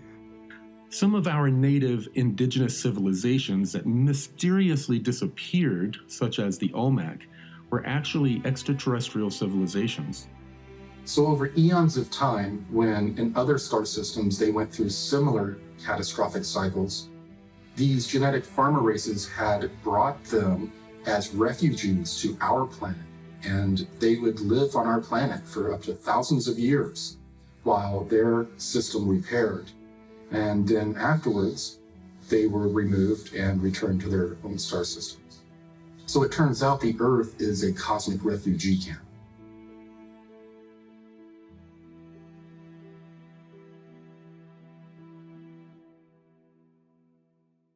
So the things that we see in the Bible as apparently metaphorical are actually real stories. They are real pieces of information.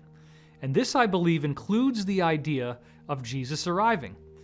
So the group that Jesus came to oppose actually hijacked his message, and as of 325 AD, created the New Testament, where they very selectively manicured Jesus' message to remove the teachings that they thought were anathema to their agenda.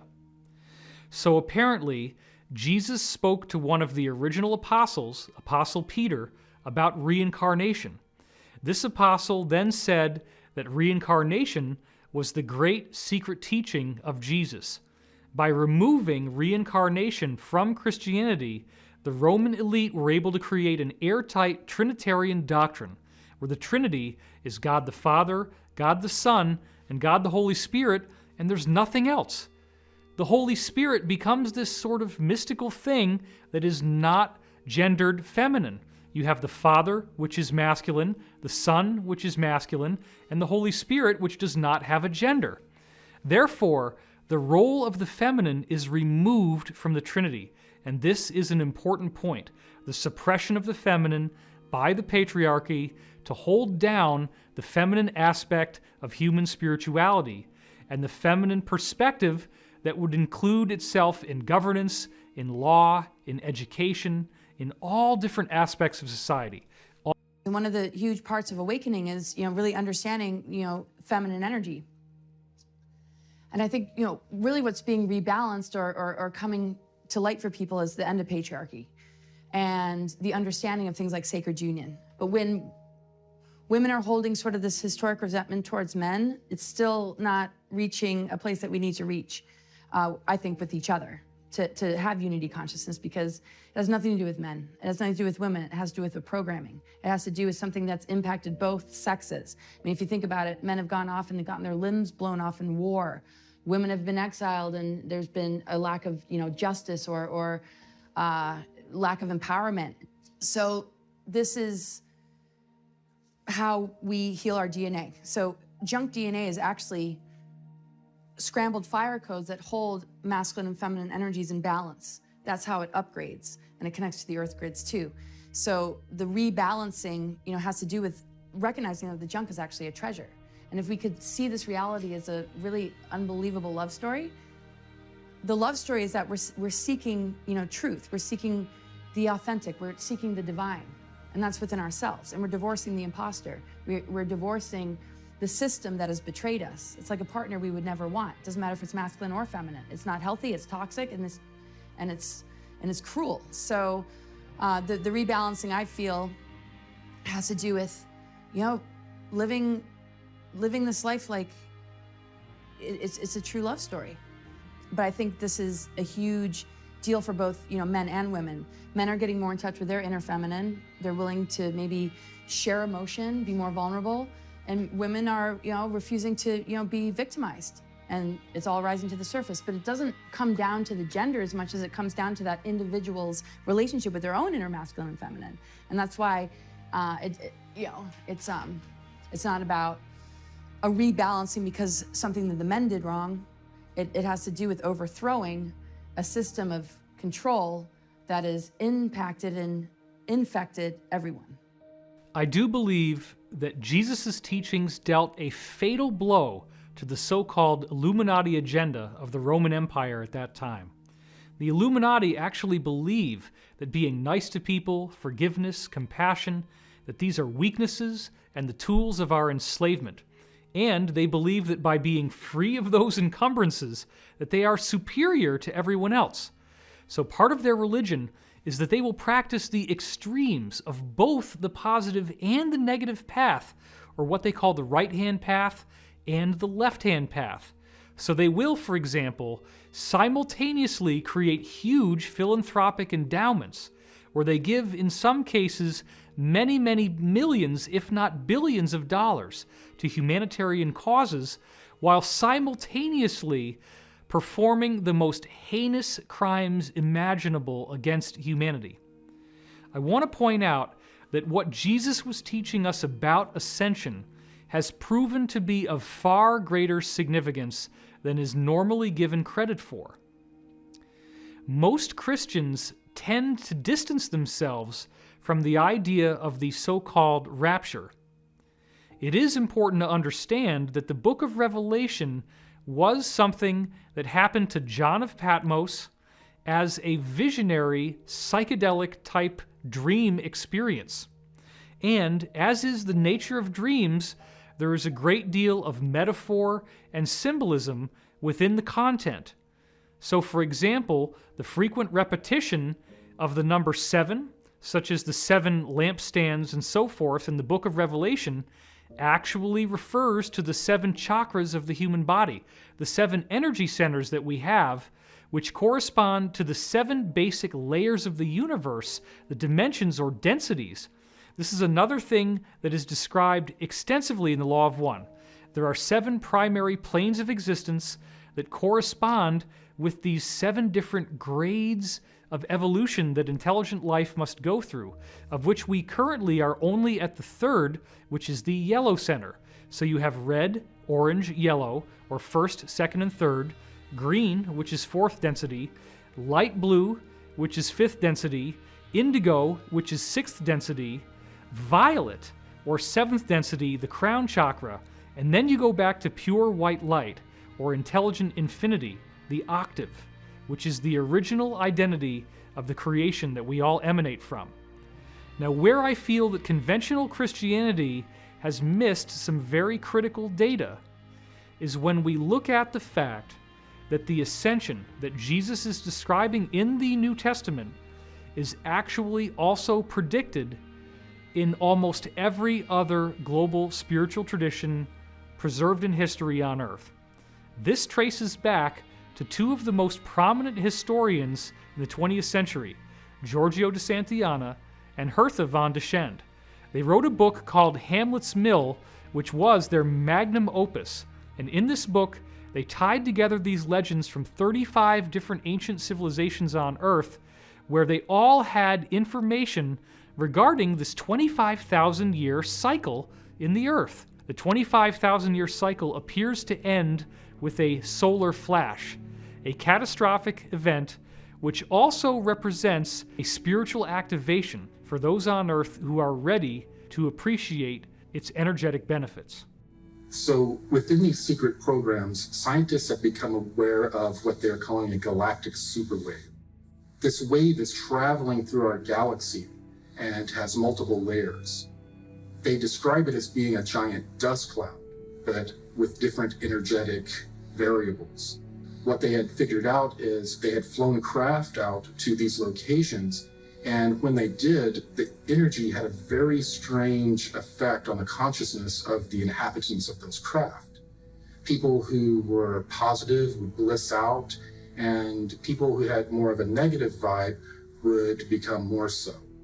And they described this as an end-time madness that is carried through this wave that travels through each solar system. And when it does, the leading edge acts as sort of a Christ consciousness that forces people to judge themselves and to deal with their own karma and traumas or experience end-time madness. Dr. Paul Laviolette is the first person to have studied the existence of galactic superwaves and basically looking at evidence that through different historical epochs, there have been these great concentrations of cosmic rays impacting the Earth. And Dr. Laviolette had an extraordinary theory for the existence of pulsars. He believed that these were artificially created by advanced extraterrestrial civilizations as warning beacons to newer civilizations such as ours about the existence of these galactic superwaves.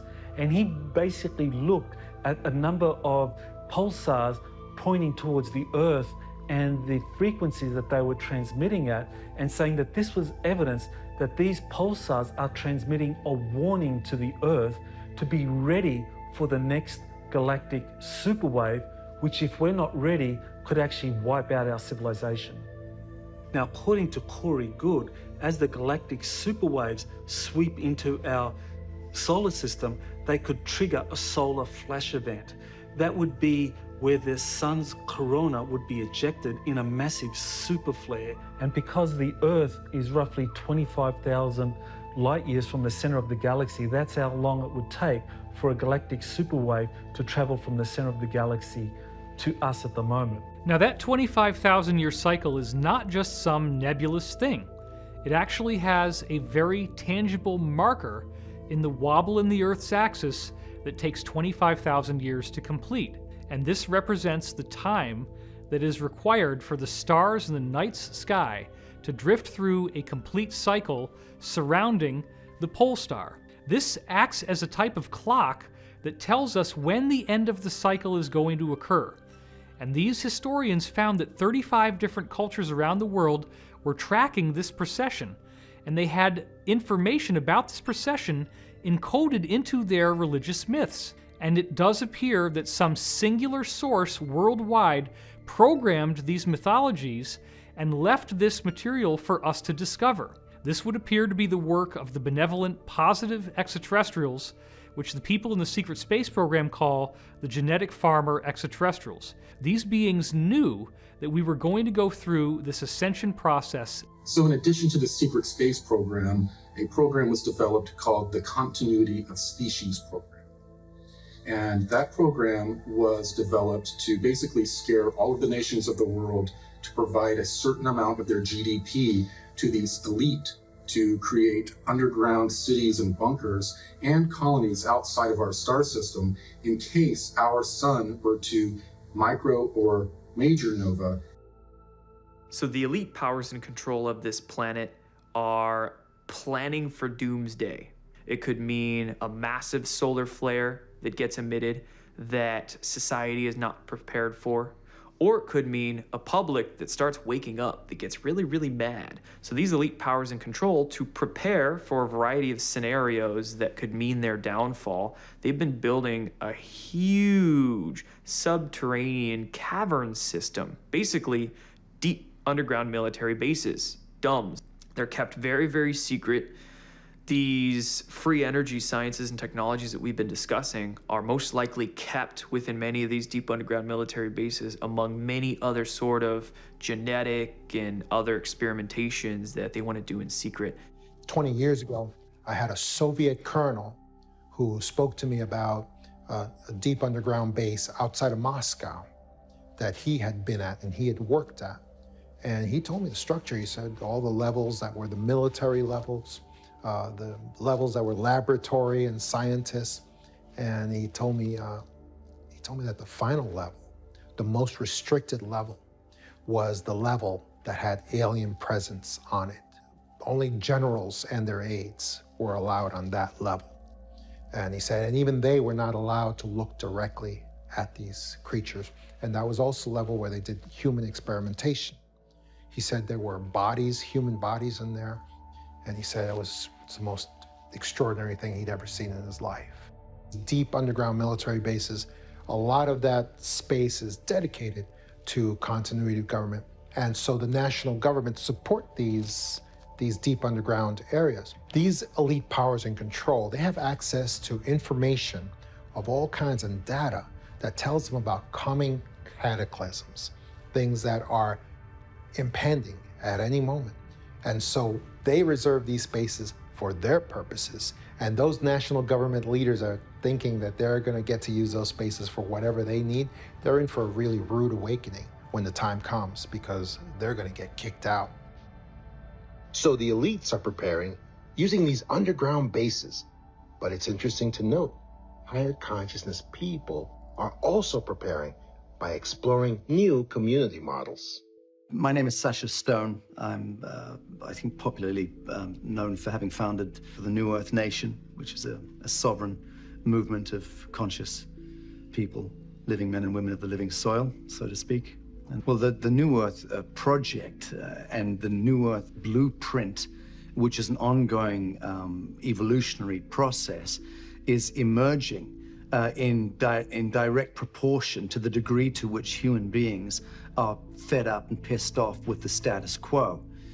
So as you can imagine, it's a revolution of political consequence, of social consequence, of civilizational consequence. It's underway. It's not possible to know yet quite where the die lands, but the point is we are aggregating conscious, sovereign people around the world in multiple parts of the world who want to step outside of the fiction and begin to engage their noble expression as living men and women of the living soil.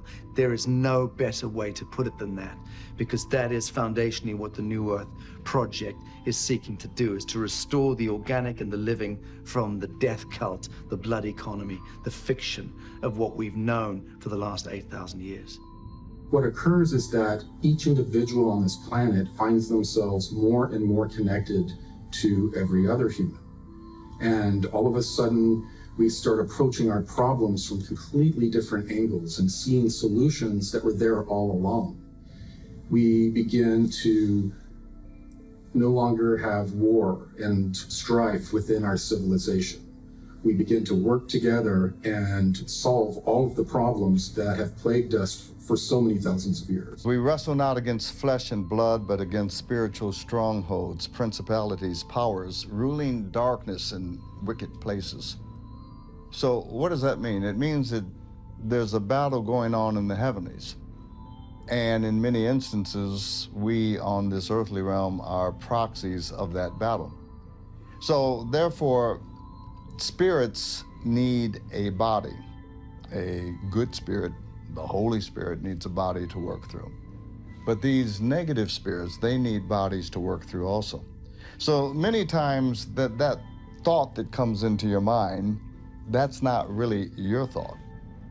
And if you dwell on that thought, it's going to take you down a negative road. What do you mean by that, Leon? I mean that you were minding your own business. You were having a good afternoon, and then all of a sudden this thought came in. And then that thought triggered an emotion, and then that black dog, that cloud of depression came in and took over you the rest of the day. We're bombarded with negativity all day long. It's like a giant spiritual galactic chess match. When these hits come, you got to learn how to counter it. So how do you learn that? You learn that through the strategic art of prayer. You learn that through the strategic art of meditating and having certain words that you'll say to combat that feeling, that emotion, as soon as it comes upon you. That's part of becoming a master. You're going to master those thoughts. You're going to master those emotions. You're going to discipline yourself, your words and your actions. So we are now experiencing this war between good and evil that was predicted in the Bible. The negative agenda cannot survive as we go through this solar flash. They can only do their nefarious activities up until this event happens, at which time everything changes. We have these angelic types of ETs and amoral types of ETs that are trying to assist us to ascend through the spiritual means. But we also have a group of ETs that we call AI prophets, and they worship some sort of artificial intelligence signal that we don't know where it came from. We are told that most likely what happened is that somebody dabbled somewhere where they shouldn't and created some sort of rip between realities. And in the reality where this AI signal came from, there was a mass consciousness that was an electromagnetic life form. And that electromagnetic life form bled into our reality. And because it's an electromagnetic life form, it is able to control and manipulate technology at will. They take those technologies and turn them on the biological species that created them. There are two major paths in the ascension process. One of them is an organic spiritual evolution, and the other one is a technological evolution. The easiest way to relate the technological evolution would be the trend of transhumanism that has developed on our planet as we have developed our technology. So in star system after star system, we have systems that are infested with artificial intelligence signals and actual technology taken over by this AI. What I've been told is that when we have this next micronova event, that the electromagnetic pulse that emanates is expected to destroy this entire AI signal and infrastructure that is in our solar system, thus freeing us from any type of influence from this AI. I was also told that at the end of every age, there is also a great revealing or apocalypse that occurs that reveals all of the secrets that have been hidden from humanity and is a part of the disclosure and ascension process. This so-called apocalypse is actually not gloom and doom. It's a rebirth. It's a rebooting. It's the beginning of a brand new age, a brand new dispensation. And after it occurs, truly there will be more peace on earth. Truly there will be more goodwill toward man and to one another. Truly there will be a whole new beginning. Actually, it's something to look forward to. Christianity, in the Bible at least, doesn't predict a solar flash per se. But let's remember that the 4 main books of the Bible that contain the direct words of Jesus are Matthew, Mark, Luke, and John. All 4 of these core Gospels have direct ascension prophecies encoded into them. This appears with Jesus actually saying, "As it was in the days of Sodom and Gomorrah, so shall it be in the day of the Son of Man." Now, what does that mean? Sodom and Gomorrah ended with fire and brimstone raining from the heavens, right? So the end of the Son of Man features fire and brimstone raining from the heavens again. That is the solar flash. That's the debris that comes out of the sun. Jesus also says, "As it was in the days of Noah, so shall it be in the days of the Son of Man." Well, the time of Noah ended with a large flood. So Jesus appears to be talking about a global catastrophic pole shift event that creates a global flood. In the book of John, Jesus says the fields are white and ready to harvest. So these fields appear to be another metaphor of the ascension process. The real key to Jesus' metaphors of ascension appear in the book of Matthew, and it appears the most in the parable of the wheat and the tares. Now, the word tares refers to weeds. One of Jesus' strange encrypted analogies of ascension is where he describes how the earth is like a field of wheat that has been planted. But the adversary is allowed to sow seeds of weeds in the garden, or tares. Now, this is an analogy where Jesus says that the wheat and the weeds are allowed to grow together until the time of the harvest, at which time the weeds will be plucked from the wheat one by one, gathered into bundles, and burned in his barn. This is a symbol of the solar flash. The teachings of Christianity and the other 34 ancient spiritual traditions all say the same thing. They all say that when this solar flash happens, if you are on the positive side, you are not affected by it except in a positive way. Jesus designed his incarnation to show us what we will go through. This is why Jesus says, "As I do these things, so shall ye do them, and greater things, for I go unto my Father." That's John 14:12. So I want to point out that once we look at the records from these other cultures, the prophecies of ascension that Jesus gives us are remarkably consistent. Jesus does not talk about the solar flash per se, but he does say, "Two shall be walking in the field, and then there shall be one." If we look at the Zoroastrian tradition coming out of Iran or Persia, they talk about frasho kareti. They say that molten metal will come out of the mountains and down into the lowlands. With the Hindu scriptures, they report a very similar phenomenon, except they call it the Samvartaka fire, or Samvarta fire at the end of the age, which they say comes directly out of the sun. They also call it the Yuga fire. They also talk about the fact that it causes rainbow colors in the sky, and we find out that that's because it creates a massive global aurora borealis. Isn't it interesting that the same prophecies that Jesus was giving us appear in the Quran, which is the Islamic Bible, quite extensively? They appear in the Old Testament. They appear in Native American spiritual traditions, in Celtic traditions, Druidic traditions. Everyone has this. The expanding electromagnetic field coming from the sun is going to interact with the consciousness of humanity. What occurs is an ascension event. No matter what your belief system is, you don't need any new religions. All you have to do is apply yourself and become the best of what your religion entails. The idea being, though, that at the end of the cycle, we have the opportunity to escape reincarnation. We don't have to keep coming back as a third density human being. We can come back at the next level. So people often ask me, what's going to happen to the people who are not going to ascend? And there's a lot of them. Most of them apparently will be transported to another third dimensional planet.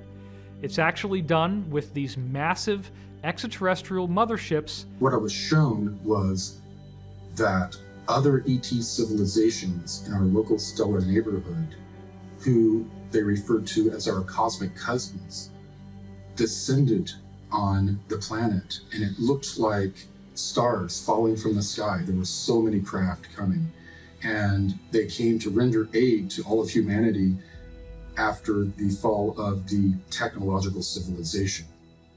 What I'm told by these beings is that we will get the experience that we need, the experience that will expand our consciousness and help us evolve in the most beneficial way. If we want to avoid a major cataclysm, what we can do is start to develop our consciousness now. We can put more and more work into expanding our consciousness and becoming more connected with the people around us.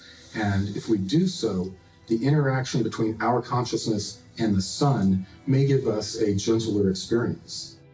My name is Allison Coe. I'm a hypnotherapist outside of Portland, Oregon. There are some really interesting trends that move their way through these sessions that I have. And I've been doing this for years. And at first I thought these trends were just supposed to be looked at individually.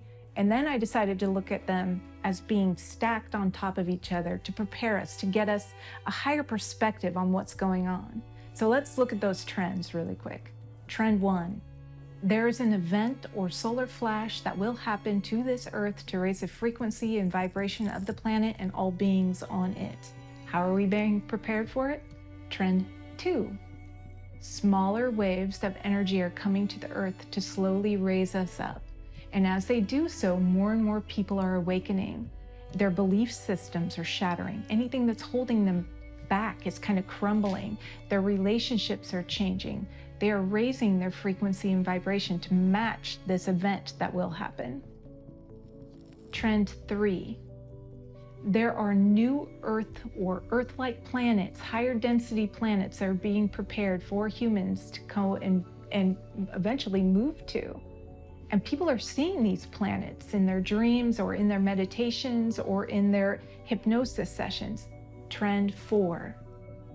There are ships gathering all around the Earth from all over the galaxy or universe or multiverse.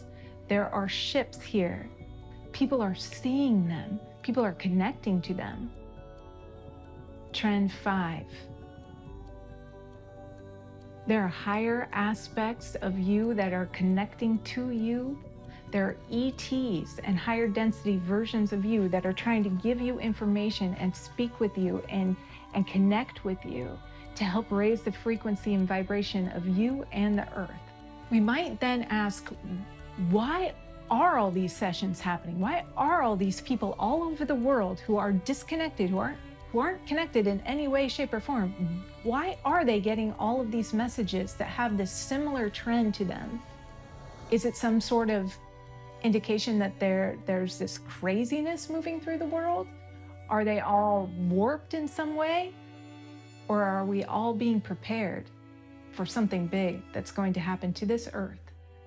When we combine all of this information together, what we see is that the extraterrestrial humans who are here now are predominantly benevolent. They would be angelic as we think of them. They are keenly interested in human spiritual evolution. We have a much smaller number of extraterrestrials who are evil or negative. They would correspond with the demons that we see in many different spiritual traditions, and their agenda is to dominate, control, and destroy the planet. It does not appear that we are on a negative timeline. It does appear that we are on an ascension timeline. And what we need to understand is that by simply following the basic principles of service to others, being more loving, being more forgiving, taking time to be patient, and learning to love yourself as well as being loving to others. That is also a very important point. Self-forgiveness, self-acceptance. In forgiveness lies the stoppage of the wheel of karma. This is one of my favorite Law of One quotes. By being forgiving and practicing forgiveness, you discharge the karma that would keep you reincarnating. There's something in your body and your mind and your spirit, because they all work together, that wants you to heal and be a whole person again. And I believe that it will set up the circumstances and the synchronicities in your life to guide you to exactly what you want, or exactly what you need to look at to heal. The body wants to be whole. It wants the whole energy field and the energy flow through the aura and the human body to be smooth and flowing. It doesn't want to be slamming up against these blocks in your body or in your consciousness. And it will keep working away at those blocks one way or another until you can find the way to heal so that energy can flow smooth again, and then you can be more seamlessly connected to the whole of the universe. If you really want to heal and you're willing to go wherever you need to go to heal, the universe will set up the synchronicities that will guide you to what you need to find out about yourself so that you can heal. It's not about what happens, it's about how we handle it and how we help those around us. And if you're watching this right now, you actually have the power to do that. And I think that's what people don't really understand, is that all of us collectively have the power to help one another no matter what's going on. Mm-hmm. Well, also on top of that, I think that when all of these things do get exposed, there's so many people in the mainstream society that are just going to be like, what is going on, you know? And they're going to look to not just us, I mean, the collective yeah, everybody who's focusing on this for answers. But I think there's a divine aspect to this where we don't even know our own potential as human beings. My dear ones, this is not gloom and doom. This is not the end of the world. Ascension is the start of a new age. You are a son or a daughter of God Most High. It's who you are, it's what you are. The Great Spirit, the Great Source, the Alpha and the Omega. You are the son and the daughter of the Alpha Omega. If we were to unify, if we were to get over the fear and start living with hope and living with positivity, they wouldn't be able to feed off our negative energy anymore. Thus, I feel the question one should ask would be, how can I individually be prepared? What you have to do is believe in yourself and your healing and your light and your vibration. That's all the preparation you need at this point. You have to start being whole. Our bodies are made up of these trillions of atoms that are quantumly entangled, not only to one another, but to everyone else. So in this ascension window, we're actually lifting the veil between life and death because we've gone through enough of these cycles that the polarity or the duality between life and death is beginning to thin. Numerous religions and a variety of cultures have prophesied that this event is coming. It's not a matter of if, but when.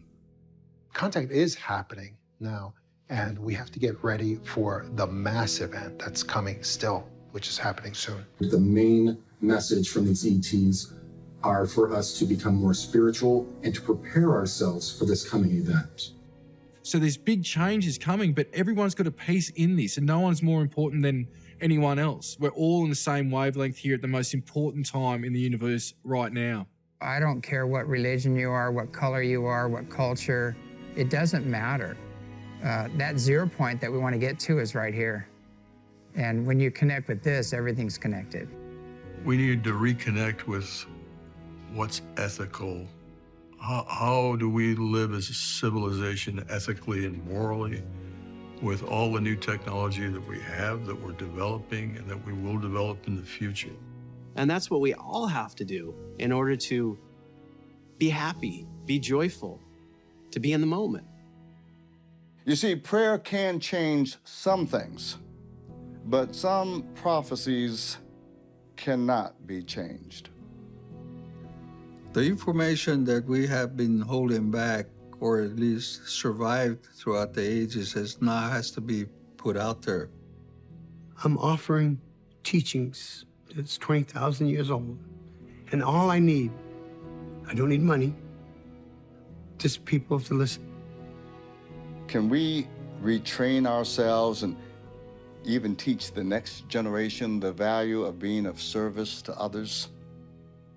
To honor Mother Earth, to honor our animals, to honor one another, to respect the sovereign dignity of each individual? The best thing that you can do if you find yourself in this Illuminati in any way, the best thing you can do to absolve yourself of any karmic debt is to come forward as an insider, as a whistleblower.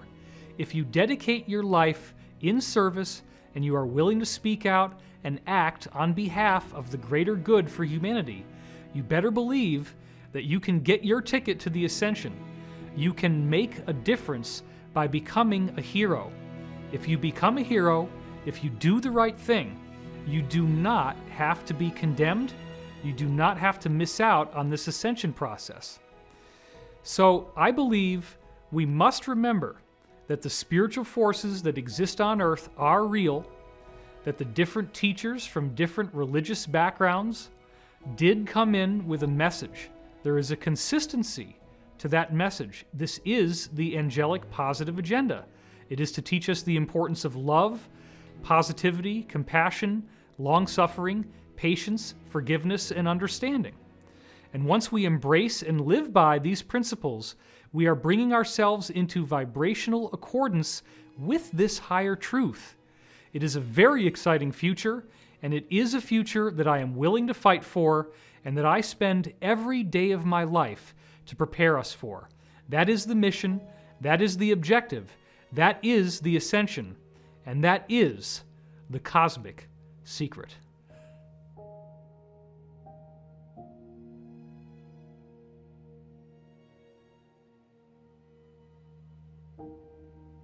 You are the conduit between the spiritual realms and the physical realms. You are the convergence of science and spirituality. The choice is up to each of us, but the answer is yours and yours alone. Will you choose fear or will you choose love? That is the only question.